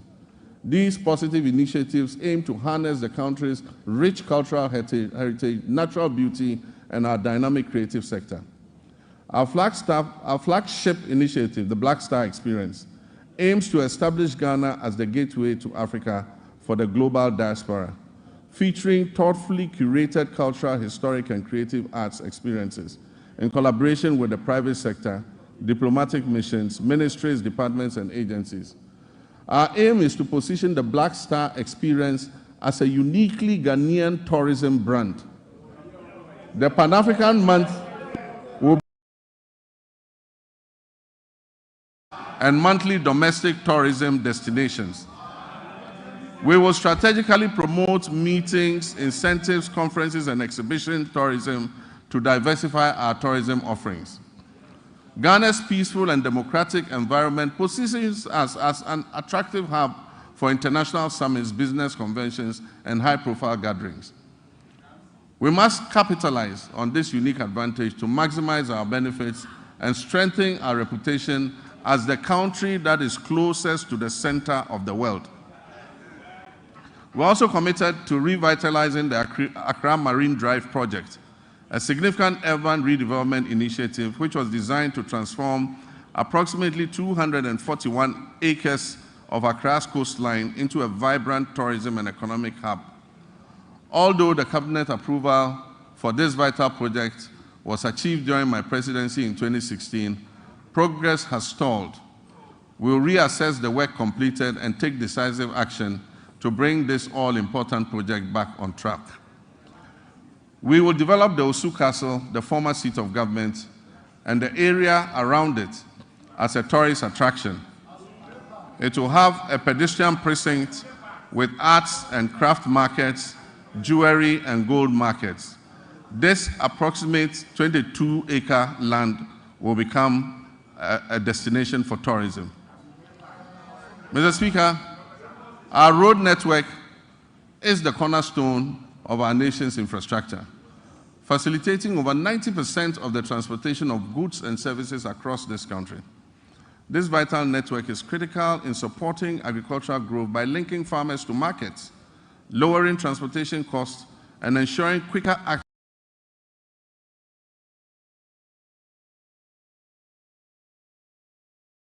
The previous government has made lofty claims about achieving unprecedented milestones in the road sector. Available evidence does not support its assertion that they constructed over 13,000 kilometers of new roads. Instead, it has perpetuated a narrative that presents road maintenance and rehabilitation efforts as new construction projects, misleading the public about what has been achieved. The proportion of poor roads has increased, especially in urban centers, where the number of roads in disrepair surged from 46% in 2015 to almost 60% by 2021. Therefore, Mr. Speaker, our road sector is in crisis, mainly due to years of mismanagement. As many as 85% of awarded contracts in the road sector have stalled, and the contractors have stopped work due to non-payment, and most of them have parked their equipment off-site. Mr. Speaker, as of December 2024, unpaid bills owed to contractors in the sector exceeded 20 billion Ghana cedis for work that had been carried out between 2018 and 2024. For instance, the Ghana Road Fund obtained a loan of 600 million Ghana cedis in March 2018 to refinance outstanding debts and borrowed an additional 1.2 billion Ghana cedis from a syndication of banks in November 2019. Alarmingly, upon assuming office, the Ghana Road Fund still had outstanding payments, including some as low as 2,000 Ghana cedis, dating back to 2018. Current commitments for road projects that are unpaid currently stand at an astonishing 105 billion Ghana cedis. Despite these considerable challenges, this government remains steadfast in its commitment to prioritize vital infrastructure projects that address the pressing backlog of poor roads. Our strategy will be anchored in executing our flagship initiative under the Big Push program. The Big Push will see major rehabilitation of many key roads in the feeder roads, urban roads, and highway sectors. We'll also undertake the following key initiatives to revitalize the road sector. We'll reintroduce tolls, road tolls, using modern technology. We'll rationalize the road sector portfolio to focus on high-impact initiatives. Mr. Speaker, we will uncap the road fund in order that it can accumulate more money to pay for road maintenance. Mr. Speaker, we'll minimize sole source procurement to encourage competition, competitive bidding, and enhance public transparency in the procurement processes. Mr. Speaker, the drip equipment, which was acquired at the last moment as a knee-jerk reaction for electioneering purposes,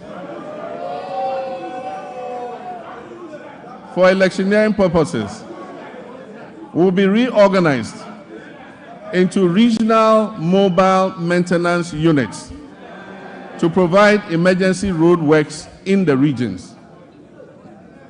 Mr. Speaker, I've realigned the Ministry of Transport to oversee 4 modes of transportation: aviation, maritime, inland water transport, road transport, and railways.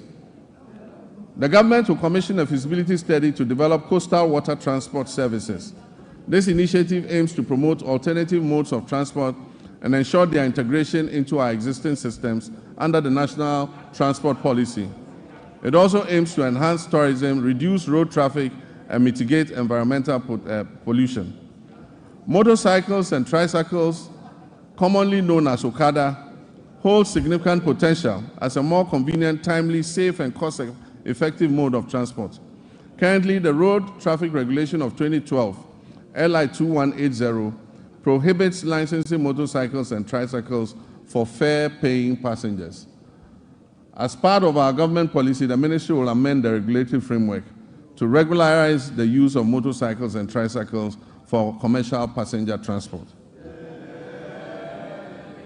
In our ongoing effort to revitalize the whole airport, the government will facilitate the establishment of the state-of-the-art pilot training academy and a maintenance, repair, and overhaul facility. The Volta region will become a center of excellence for aviation training and aircraft maintenance. This project will create significant employment opportunities. It will stimulate economic growth and bolster tourism in Ho and the surrounding communities. I have directed the airport company to release 10 acres of land at the Ho airport for this purpose. Mr. Speaker, with the completion of the Tema-Mpakadang rail line, the government will launch passenger services between Tema and Adome. We will also begin developing the necessary infrastructure on the Volta Lake to facilitate freight transport between Tema Port and Bupe as part of our Eastern Corridor multimodal transport system. The Western Railway line will continue to be modernized in partnership with the private sector. This initiative aims to support the efficient transport of bulk cargo and minerals from the mines in Nsuta, Awaso, and Yinehin to the Takrady port, while providing passenger transport along the Western Corridor. Mr. Speaker, the last attempt by the previous administration to re-establish a national airline has failed. We will reopen a transparent process that will receive expressions of interest to invite competent established partners to work with us to establish a national airline. We believe that an efficient national carrier can help reduce fares on routes where external carriers are currently enjoying a monopoly. Mr. Speaker, our communications and digital technology initiatives focus on expanding our national digital infrastructure to stimulate innovation and enhance public service delivery. We're also dedicated to improving access to information and communication technology, promoting the digital economy, ensuring inclusive and equitable growth across all sectors. Nevertheless, the sector faces several significant challenges that hinder our progress, and these include insufficient infrastructure for delivering weather and climate services across all time zones, fragmented and uncoordinated databases, outdated legislation and policies that do not keep pace with a rapidly evolving sector, a lack of adequate technology to effectively detect, prevent, and respond to cybersecurity threats, and a daunting debt burden of almost 2 billion cedis. To revitalize this sector, government is committed to reviewing existing laws and policies to better align them with emerging technologies such as artificial intelligence, big data, Internet of Things, and machine learning. Additionally, we will develop and expedite the enactment of the Kofi Annan Center of Excellence Bill. This legislation will establish the necessary framework for the center to concentrate on research and development, consultancy services, and capacity building. Mr. Speaker, access to safe and reliable water and affordable housing significantly enhances the well-being and quality of life of our people. These elements are integral to our reset agenda and fundamental to our vision to build the Ghana that we all want. However, the water sector in Ghana faces considerable challenges, including illegal mining activities that contaminate fresh water sources, rendering them unsafe for drinking and agriculture.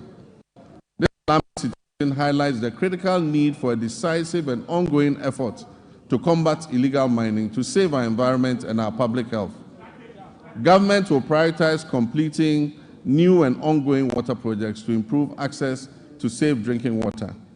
This commitment should be good news for the people in the Keta, Adaklu, Wenchi, Sekendi Takrady, Asankragwa, Sehwiwioso, Dodoaso, Kweman, Damfa, Goso, Dwabeng, Aveime, and Edubamso. We'll also tackle critical water projects in Damango, Tamale, Yendi, Sunyani, Techiman, and Takwa to ensure broader access to potable water nationwide. Mr. Speaker, Ghana has a coastline that stretches approximately 550 kilometers. 2/3 of this coastline is threatened by tidal wave erosion, which impacts nearly 30% of Ghana's population. Rising sea levels have exacerbated vulnerabilities in coastal areas, leading to flooding, habitat loss, and community displacement. Consequently, coastal protection has emerged as a critical national priority. And so for the communities that are threatened by flood currently, we're going to prioritize building sea defense to be able to protect you. Flooding has become an all too frequent occurrence in many urban centers across the county, resulting in tragic loss of life, livelihood, and property. This scenario underscores the urgent need for sustainable solutions to address these pressing challenges. Many of our drainage systems are inadequate. They are worsened by careless waterway construction and obstruction, and the relentless encroachment on wetlands and floodplains. To tackle these issues, we have to explore alternative sources of funding to support essential drainage works, desilting, flood control, and coastal protection. Mr. Speaker, the quality of life of any nation relies significantly on a well-regulated and efficient housing market that guarantees access to decent homes. Our housing deficit is estimated at over 1.2 million units, and this has been the situation for many decades. High costs associated with land acquisition, construction material, and access to financing have made home ownership unattainable for many, primarily affecting vulnerable populations and contributing to the rise of slums. This government is steadfast in its commitment to complete all ongoing housing initiatives, beginning with the Saglemi Affordable Housing Project. We'll also implement a low-cost social housing project supported by a district housing scheme. This project aims to remove the financial barriers to home ownership. Workers in the formal sector, public or private, who have about 15 to 20 years before retirement can purchase and own a house in cedis and have the cost deducted monthly from their salaries until the house is fully paid up. Mr. Speaker, illegal mining, commonly known as galamsey, has inflicted tremendous harm on our forests, leading to significant land degradation and pollution of vital water sources. This reckless activity threatens Ghana's environment and public health. Mr. Speaker, I'm sad to report that presently 44 of the country's 288 forest reserves have been impacted. An area that is alarmingly equivalent to approximately 8,000 football fields has been completely destroyed. Mr. Speaker, the pollution levels in major rivers within the southwestern basin are critically high, with turbidity levels far exceeding possible units. To combat this urgent crisis, we are implementing a proactive approach that includes robust and impartial law enforcement, meaningful stakeholder engagement, and the creation of alternative livelihoods for our citizens involved in galamsey. We are expanding the Minerals Commission regional offices to strengthen their regulatory oversight. We will establish a framework that categorizes mining activities into small, medium, and large scale, each with its tailored regulations. Mr. Speaker, we will establish a gold board, and we're in the process of doing it. Legislation will come to this House shortly. This gold board will ensure effective governance of the gold industry. At the same time, we wish to take advantage of Ghana's salt production capacity to place it as a central export commodity under the African Continental Free Trade Area. We will also seize opportunities presented by the global shift towards net zero emissions to craft policies related to critical minerals such as lithium. The anticipated development of the integrated aluminium and iron industry will significantly increase the value of Ghana's natural resources. In our commitment to restoring degraded forests, we will launch the Tree for Life restoration policy and the Blue Water Initiative. which will transform mined-out areas into ecological recovery zones. This ambitious afforestation program aims to establish more than 50,000 hectares of new plantations and undertake 5,000 hectares of enrichment planting annually. We'll also implement public sensitization campaigns to foster sustainable forest management practices and uphold the Wildlife Resource Management Act. We're going to involve school children and the general public in tree planting and tree growing. Mr. Speaker, comprehensive reforms will be introduced to enhance transparency and efficiency while ensuring tenure of security in land administration. Climate change remains a pressing concern for Ghana and the global community. To meet our climate mitigation targets, Ghana has allocated 24 million metric tons of its carbon budget, totaling 64 million metric tons of carbon for authorization under Article 6 of the Paris Agreement. We have successfully authorized 3 projects which are poised to reduce 5.2 million tons of our carbon emissions. In line with our manifesto, we are committed to strengthening institutional and human capacity through necessary adaptation and mitigation measures to bolster resilience in critical sectors such as agriculture, forestry, energy, and water resources. We also pledge to align our national policies with international efforts to limit global warming to 1.5 degrees centigrade by 2050 and promote a fair and just transition to renewable energy sources. Mr. Speaker, we stand on the cusp of making history. The history of a country that prioritizes transparency and accountability as key elements of governance. During my campaign for president, I pledged, as captured by the NDC's 2024 manifesto, to take a strong stance against corruption. Mr. Speaker, we must end state capture. Mr. Speaker, we must end the purchase of state and public assets, such as land and other immovable assets, by members of the political class. Mr. Speaker, I pledge to fight corruption head-on by implementing Operation Recover All the Loot, oral. In that regard, Mr. Speaker, one of the first committees I established, even before my investiture as president, was to establish the oral committee on the sidelines of our transition. It is instructive to announce that the committee received over 2,000 complaints from the public and has since handed over a comprehensive report. This report has been given to the Attorney General for further review, thorough investigation, and eventual prosecutions. Mr. Speaker, the recent arrest related to the unwarranted payment of $2 million of Ghanaian taxpayers' money in the Sky train saga, and then also the National Service Ghost Name scandal, mark only the beginning of a comprehensive response based on the oral committee's findings. Mr. Speaker, let me state that my commitment to fighting corruption will continue with the establishment of a unit at the presidency and the maintenance of the hotline, where complaints and reports regarding graft and corruption will continue to be received and transferred to the Office of the Attorney General. Mr. Speaker, we will shortly submit for consideration a bill to regulate and restrict the sale or disposal of public lands and state assets.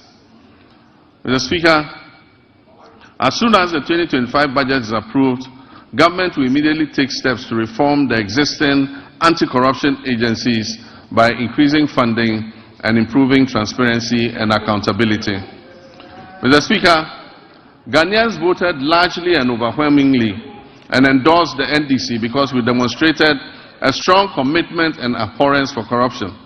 We pledge to fight corruption and implement far-reaching reforms that will eventually achieve a sustainable zero-tolerance policy against corruption.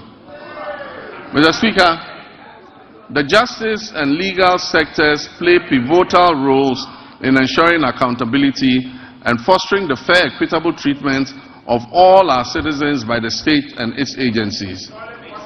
Delays and uncertainties have plagued justice delivery in Ghana, leading many Ghanaians to perceive a politicization of the judicial process. The public trust in the judiciary's independence is alarmingly low. We must work together to restore confidence in the judiciary. My government will uphold the judiciary's independence and work with the Judicial Council and services to depoliticize justice delivery and collaborate closely with the Chief Justice to combat corruption effectively. Mr. Speaker, in line with our manifesto promise to reform and expand legal education, we have developed a legal education reform bill ready to be presented to Cabinet for approval and laying before this August House Parliament. Mr. Speaker, on January 30th, 2025, I inaugurated the Constitution Review Committee to undertake a comprehensive review of our fundamental law and ensure that it reflects the hopes and aspirations of our citizens. The committee is composed of distinguished scholars, jurists, and professionals who have made significant contributions to our nation in both the public and private sectors. They will engage Ghanaians and consult with the relevant stakeholders and experts over the next 6 months.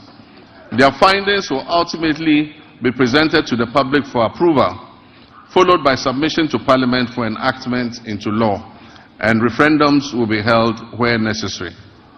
Mr. Speaker, I'm pleased to report that Ghana's internal security remains stable, despite developments primarily rooted in chieftaincy disputes. We firmly believe that even amidst conflict, it is essential for our citizens to coexist peacefully and seek amicable resolution to these disputes. We will initiate comprehensive reform across all security agencies to strengthen our national safety and security. One area that has garnered significant public scrutiny is the recruitment process within our security forces. Accusations of politicization, favoritism, protocol, and selectivity have been prevalent. Let me assure you that we are committed to changing that narrative and fostering a more transparent and equitable recruitment policy so that all our young people who wish to serve in these services have an opportunity to do so. We are dedicated to enhancing the capabilities of the Ghana Police Service, the Prison Service, the Ghana National Fire Service, the Immigration Service, and the Narcotics Control Commission, the Customs Division of the Ghana Revenue Authority, and all investigative bodies operating under the Ministry of Interior. By motivating and re-equipping these agencies, we aim to effectively maintain internal peace and security. Mr. Speaker, I want to reaffirm this government's unwavering commitment to prioritizing the welfare and well-being of our brave men and women in uniform who sacrifice daily to uphold law and order and secure our nation's peace. We will invest in adequate equipment and suitable accommodation for our security personnel. As Commander-in-Chief of the Armed Forces, I want to emphasize our determination to strengthen our democracies. This is particularly true given the troubled proliferation of military-grade weapons that have fallen into unauthorized hands. These weapons pose a significant threat to our national security and our constitutional democracy.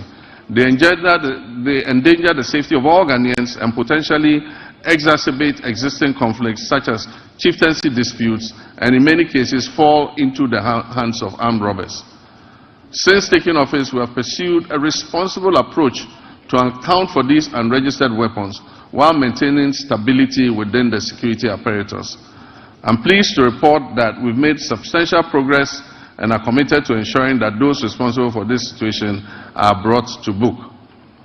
In our efforts to safeguard our citizens, Mr. Speaker, to safeguard our territory, to maintain our democracy, we remain vigilant against the threat of violent extremism and terrorism. Therefore, we are resolute in enhancing our defense mechanisms through diplomacy, counterintelligence, information sharing, infrastructure development, and the acquisition of appropriate technology. Achieving a stable and secure nation necessitates the motivation of our uniformed personnel. Currently, the Ghana Armed Forces faces a housing shortfall of over 17,000 units, and we recognize that the inadequate state of barrack accommodation needs to be addressed promptly. In addition to housing, we'll prioritize improvements to rations and fuel supplies for our security forces. Quality healthcare is another critical aspect of motivating our armed forces. As we work to expand and improve facilities at the 3rd Civil Military Hospital, complemented by the recently restored oxygen plants, we remain committed to finishing the delayed Afari Kumasi Military Hospital, which is still a top priority for my government. The goal is to complete and operationalize this facility before the end of this year. Mr. Speaker, like many other state institutions under the previous administration, the Ministry of Defense is burdened with approximately 3.7 billion cedis in debt, a figure that continues to grow as new and undisclosed debts are uncovered. However, the demands of our Army, Navy, and Air Force continue to rise, necessitating the need for modern platforms for effective operations. Despite these financial challenges, I am confident that the Ghana Armed Forces possesses the human resources necessary to revitalize the defense industry's holding corporation, which can support the government's efforts in this regard. DHOC, which was begun under the late President John Evans Atta Mills of blessed memory, during my tenure as chair of the Armed Forces Council, is essential for fueling Ghana's industrialization drive, which is aligned with our 24-hour economy initiative. Although DHOC has expanded, it's yet to be fully optimized to deliver the returns needed for the Ghana Armed Forces and our nation. I've tasked the Minister for Defense with incorporating innovative and significant private sector participation into DHOC's operations to harness its considerable potential for economic growth. Mr. Speaker, Ghana's strong international reputation was reaffirmed by the historic participation of foreign leaders during the swearing-in of the President, myself, and Vice President Nana Jane Opoku-Agyeman on January 7th, 2025. Mr. Speaker, it reflects the confidence our country's stability and democratic progress has engendered in the international community. Ghana remains committed to its Pan-Africanist ideals, non-alignment, democracy, and global cooperation, and the rule of multilateralism, embracing a policy of friends to all and enemies to none. We will continue to cultivate diplomatic ties based on mutual respect and shared values. Mr. Speaker, Ghana is open for business. Our policy on economic diplomacy focuses on export diversification, foreign investment, and job creation. A new blueprint and delivery unit at the Ministry of Foreign Affairs with clear performance indicators will be launched soon to ensure foreign engagements yield tangible benefits for our people. Because of emerging security threats, especially on our borders, Ghana is committed to security initiatives, particularly in the Sahel region. We will maintain a continuous engagement with our Sahelian neighbors and continue to work with them to resolve the difficult situation that they are confronted with. I have appointed a special envoy to help sustain the neighbors, aiming to achieve their reintegration, if possible, back into our regional bloc. Mr. Speaker, we will expand passport application centers nationwide to reduce processing times to 7 days. We wish that a passport will be delivered within 7 days from the date application is submitted. These comprehensive reports at the passport office is going to align with our vision of a 24-hour economy. The passport office is going to work 24 hours to process passports that have been applied for. Mr. Speaker, as we reset Ghana to serve Ghanaians better, government will also revamp the labor administration institutions in the country. We'll promote social dialogue and foster harmonious industrial relations among stakeholders. In the coming months, the National Tripartite Committee, led by the Sector Minister, will organize a national labor conference to discuss pertinent issues affecting labor and employers. The recommendations are expected to influence and shape government's policies and programs in this sector.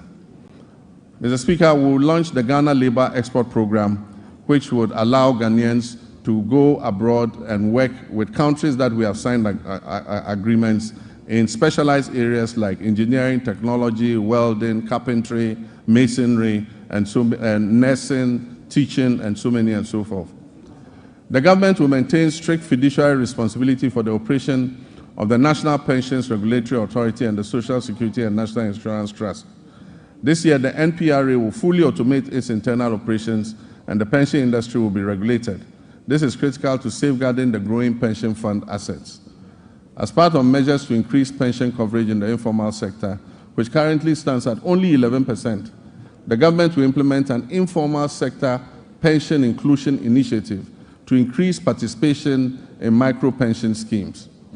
Decentralization has been at the heart of our government system, yet key players in the process, such as assemblymen and women, often face neglect and inadequate compensation.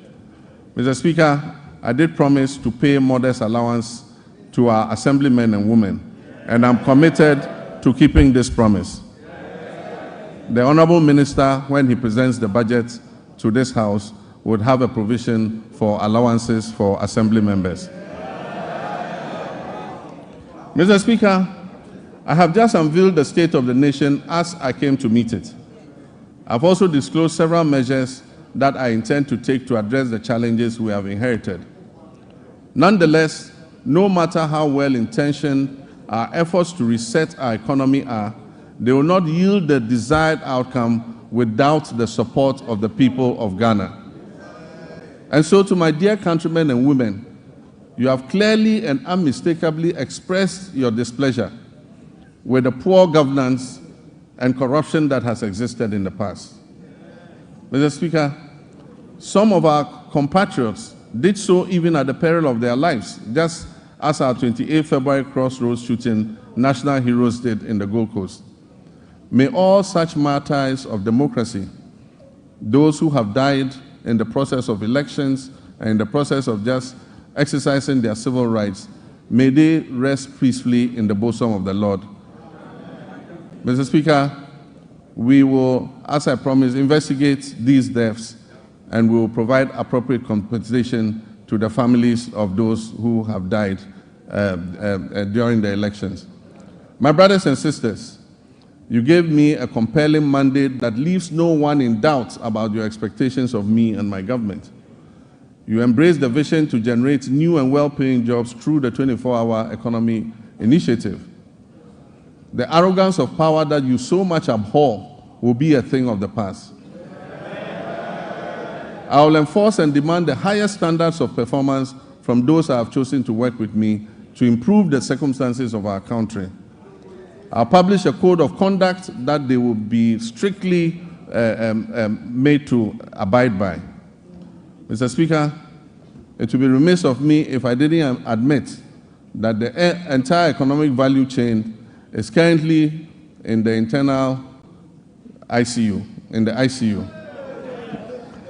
As I recall mentioning a few intensive care units, as I recall mentioning a few years ago when we were still in opposition, the economy is even worse than we had envisaged. But this gives us ample opportunity to be innovative in our efforts to resuscitate it. And so what are the key takeaways from me for the people of Ghana? 1, that we shall fight corruption effectively. 2, that we shall run a lean government of no more than 60 ministers. 3, that we shall realign the ministries, agencies, and departments to eliminate duplication. 4, that will introduce austerity, reduce wasteful expenditure and spending, and improving tax collection. 5, that we shall widen Ghana's tax nets, reform tax waivers, especially on investments, and return to our homegrown solutions. 6, that we will grow what we eat and reduce imports of food and goods that can easily be produced here in Ghana.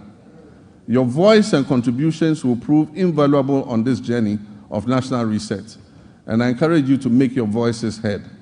I commit to the judicious use of your resources Eschewing waste and ostentation, we will always endeavor to make the most of the little we have so that together we can guarantee a brighter future for our children and our children's children.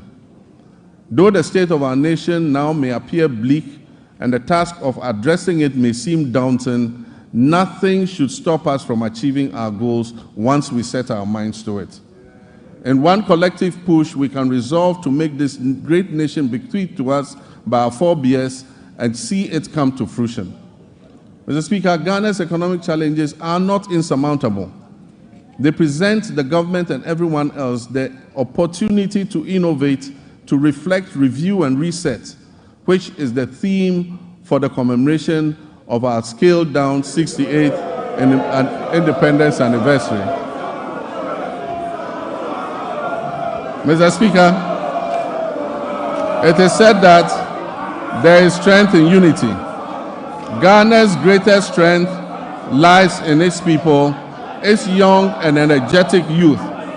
If we stand united, we can be more resilient and build together the power of collective action to overcome economic and social challenges. Every Ghanaian, regardless of political affiliation, background, or status, has a responsibility to play a key role in nation building and work towards a complete reset of our country. Mr. Speaker, let me assure you that we are leaving no one behind as we reset to rebuild the Ghana we want. We will rebuild a Ghana that works for all of us and not just a few. We shall live the dreams of our forebears in our lifetime. And so, my countrymen and women, where despair once existed, let hope radiate. And where the sun appeared to set on our bright prospects as a nation, let a new dawn of enthusiasm and renewal supplant it. So that when I come and stand here next year to present a message of the state of our nation, it will be one brimming with excitement and happiness. Mr. Speaker, I thank you very much for this opportunity. I thank honorable members for your kind attention. May God bless our homeland, Ghana. Thank you.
Members, honorable members, please resume your seat. Honorable members,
Honorable members, order.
I have the full support of parents to discipline the students.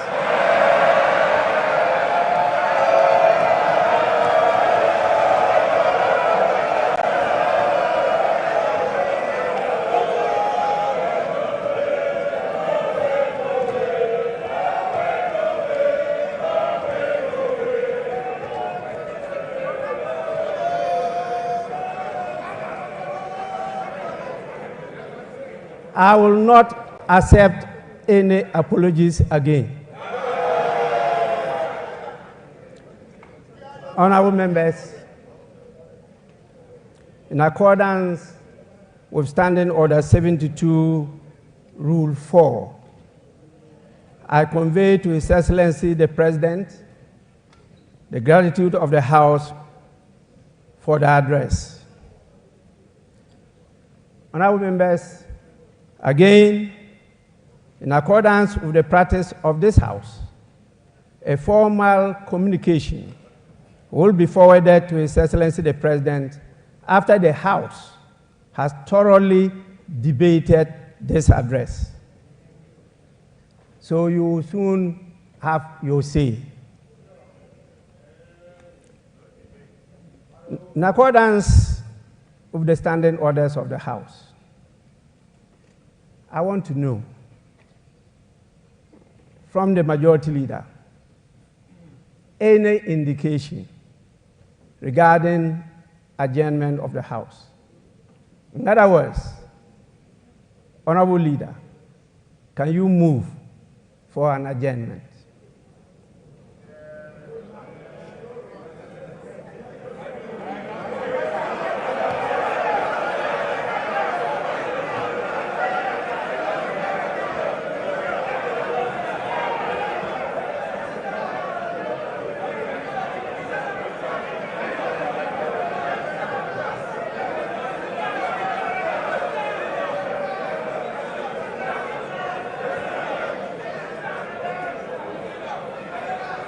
Honorable Majority Leader.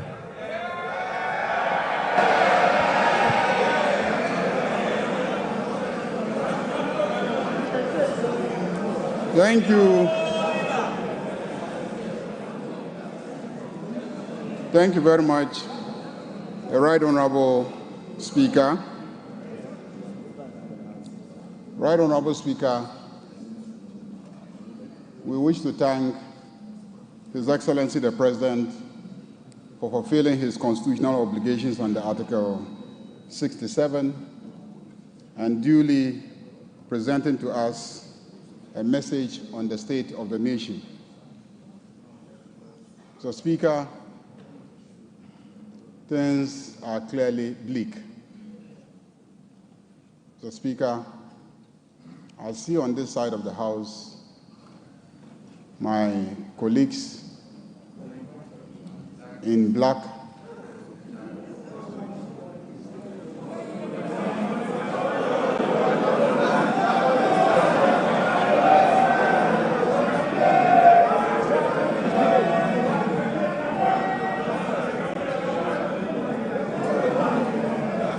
Mr. Speaker, it is obvious that they left this economy in a miserable state.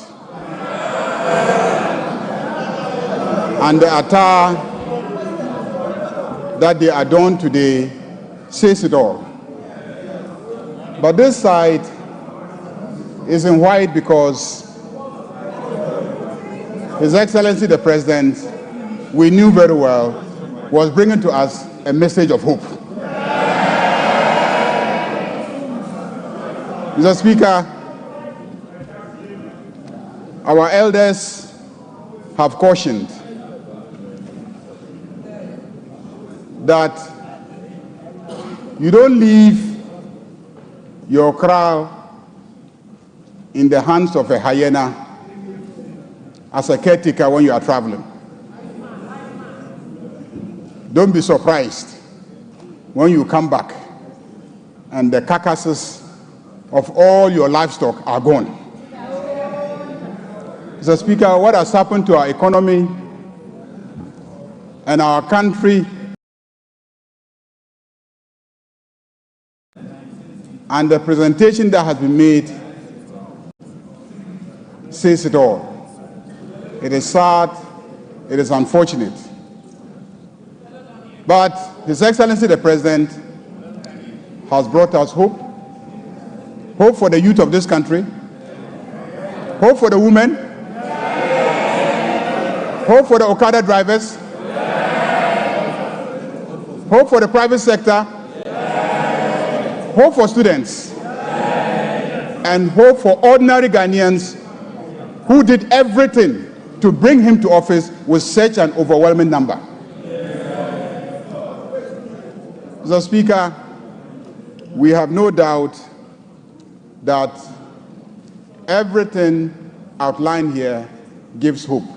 And this House will support His Excellency to deliver on his commitment.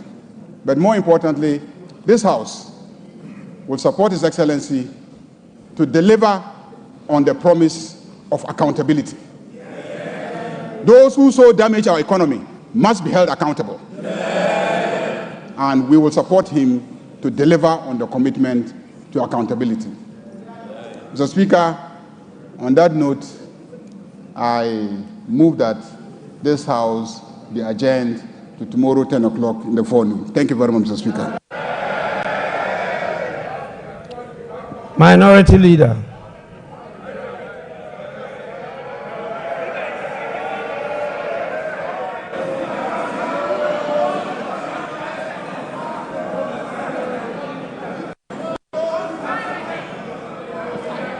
Mr. Speaker, let me, on behalf of the Minority Caucus, congratulate His Excellency the President first on his election. This is the first time after the election that he's been to this chamber and to deliver a message on the state of the nation. Our side take this opportunity to congratulate you and wish you. Second, Mr. President, on the 21st of February 2013, you notably said, quote, Mr. Speaker,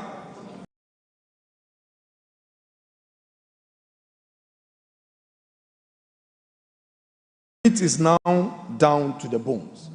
This was on the occasion of your address to Parliament. And you said that the meat is now down to the bones. This was at the time, Mr. President, that you were President of Ghana. And you had served as chair of the economic management team of your own government. Yet, when you came to this house, you lamented on the same state of the economy that you had presided and re-echoed the point that we are left with just the bones. Again, says that he has delivered less ministers. But it is clear that his strategy is, if less, more divide. You have appointed few ministers, but more and more and more presidential staffers and more committees.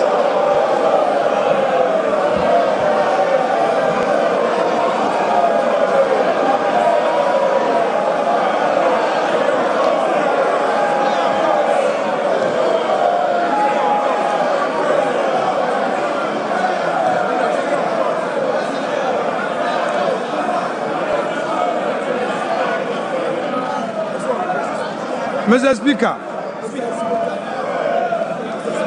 Speaker, the President again. Honorable members, please. The President again came to this House with a familiar story. The usual lamentations. He packaged it in a language as though we have a new beginning. Mr. Speaker, if the President has any concerns, his duty is to fix it.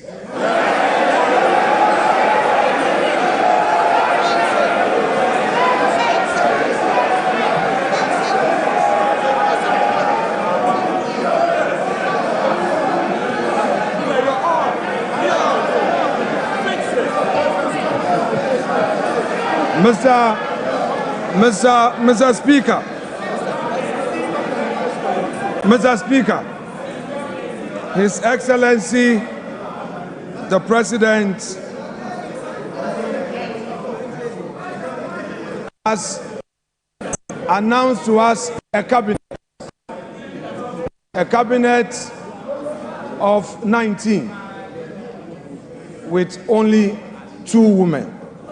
The daughter of the founder of this NDC, Zaneto Rawlings, is missing. Haja Ladi is missing. Helen Intosu is missing. Where are the women in this government? The Vice President. Honorable members, please, order, order, order.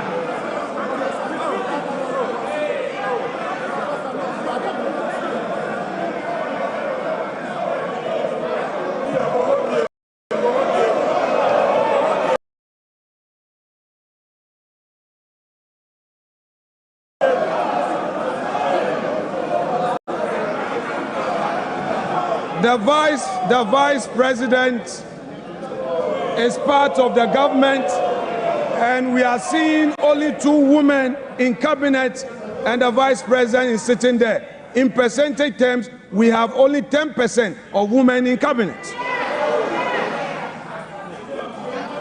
Mr. Speaker,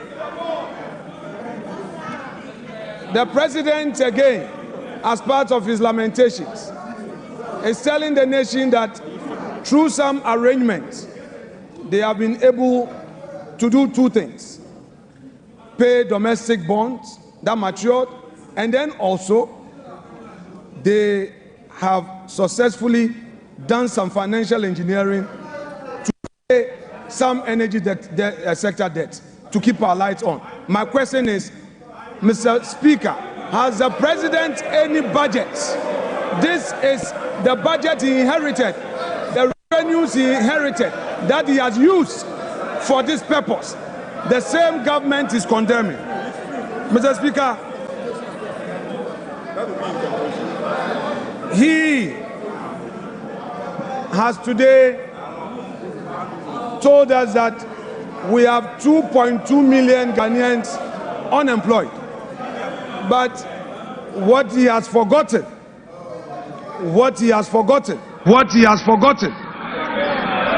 that in his administration, in less than 100 days, all we know is sack them, Sack them. Sack them. Dismiss her. Dismiss her. Dismiss her. Mr. Speaker. Mr. Speaker. On the streets of Accra today, the youth of the country are saying that Mahama Baku termination bebre. Mr. Speaker, we are happy to hear from the president that he is going to launch the Nkokon Kitinkiti. We are happy to hear this, but we are curious because only yesterday we heard of a confirm. Mr. Speaker, the president talked about the school feeding program, and in his submission on the school feeding program and the status of it, he said that they are now feeding the children well. What he didn't say was that at the time he assumed office, the previous government had paid every single one of the caterers. What he failed to tell Ghanaians was that President John Ajekum Kufuor, who is seated in this chamber, was the one who initiated the school feeding program. He did not acknowledge it.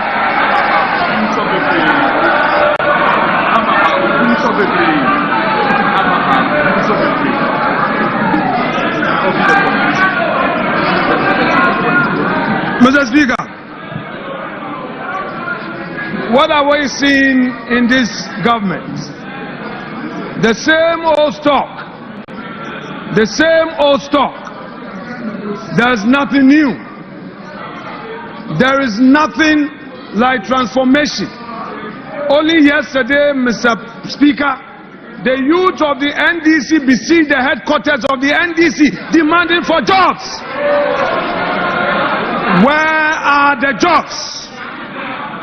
Mr. Speaker, today we are seeing the 184 or so filling this chamber, the 183, plus the independent MPs who have caucused with the NDC. Today this house is full, but Mr. Speaker, Mr. President must know that the majority is frustrated. They don't come to the chamber because there are no jobs for them. Mr. Speaker,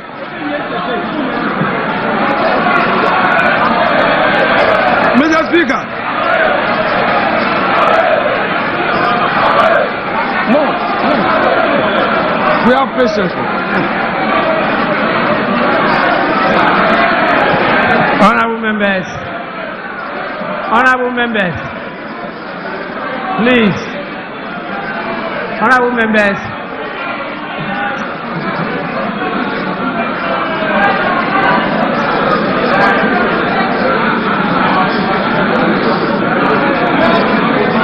honorable minority leader,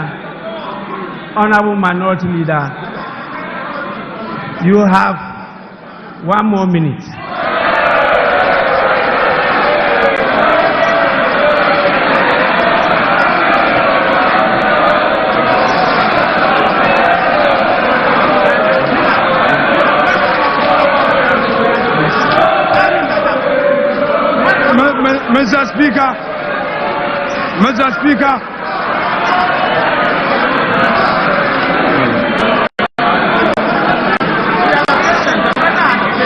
Mr. Speaker, when Akufo-Addo was here on his last sonar, Akufo-Addo had patience for Emmanuel Ama Kofi-Boa to speak.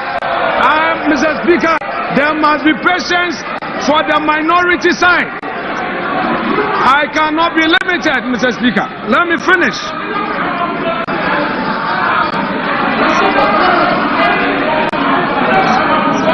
Mr. Speaker,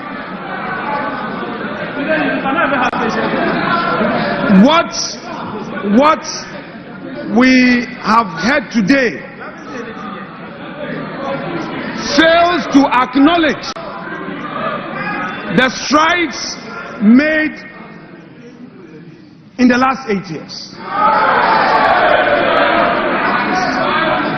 Mr. Speaker, the President failed to acknowledge that he came to meet a peaceful and a stable country. 2, the President failed to tell us that he came to meet a public and civil service that the government, in spite of all challenges, was able to pay consistently.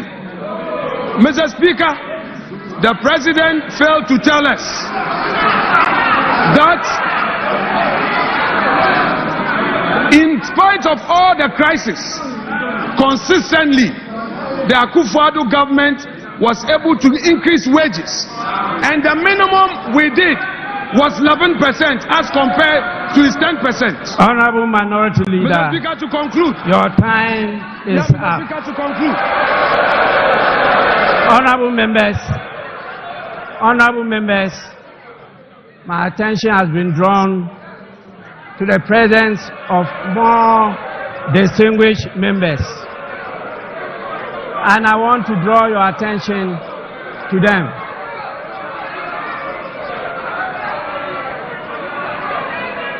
Honorable members, we have with us in the chamber Honorable Bernard Mona, the PNC presidential candidate for 2024. 2, honorable members, we have the APC presidential candidate Hassan Abdullahi Ayarga.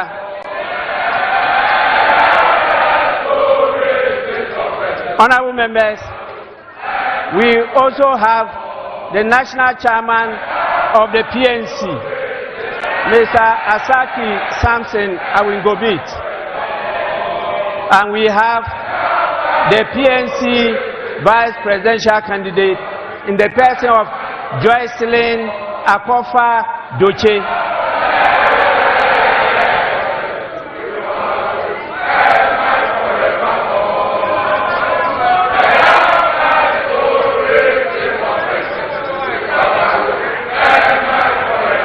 Honorable members,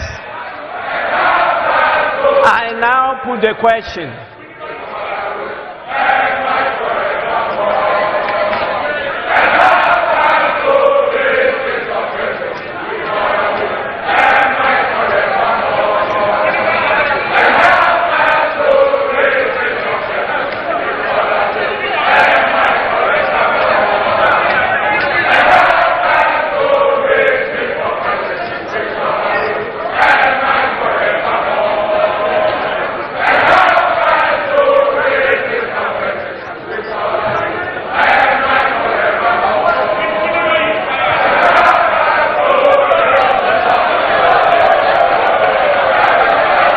Honorable members, the motion has been moved and seconded. As many as are in favor of adjournment, say aye. As many as against, say no. I think the ayes have it. Honorable members, the ayes have it. The motion is adopted. The House is accordingly adjourned till Friday, 28 February 2025 at 10 o'clock in the forenoon. The House is adjourned.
and everyone else the opportunity to innovate, to reflect, review, and reset, which is the theme for the commemoration of our scaled-down 68th independence anniversary. Mr. Speaker, it is said that there is strength in unity. Ghana's greatest strength lies in its people, its young and energetic youth. If we stand united, we can be more resilient and build together the power of collective action to overcome economic and social challenges. Every Ghanaian, regardless of political affiliation, background, or status, has a responsibility to play a key role in nation building and work towards a complete reset of our country. Mr. Speaker, let me assure you that we are leaving no one behind as we reset to rebuild the Ghana we want. We will rebuild a Ghana that works for all of us and not just a few. We shall live the dreams of our forebears in our lifetime. And so, my countrymen and women, where despair once existed, let hope radiate. And where the sun appeared to set on our bright prospects as a nation, let a new dawn of enthusiasm and renewal supplant it. So that when I come and stand here next year to present a message of the state of our nation, it will be one brimming with excitement and happiness. Mr. Speaker, I thank you very much for this opportunity. I thank honorable members for your kind attention. May God bless our homeland, Ghana. Thank you.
Members,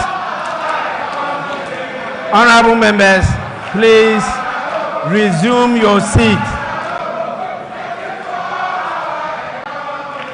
Honorable members,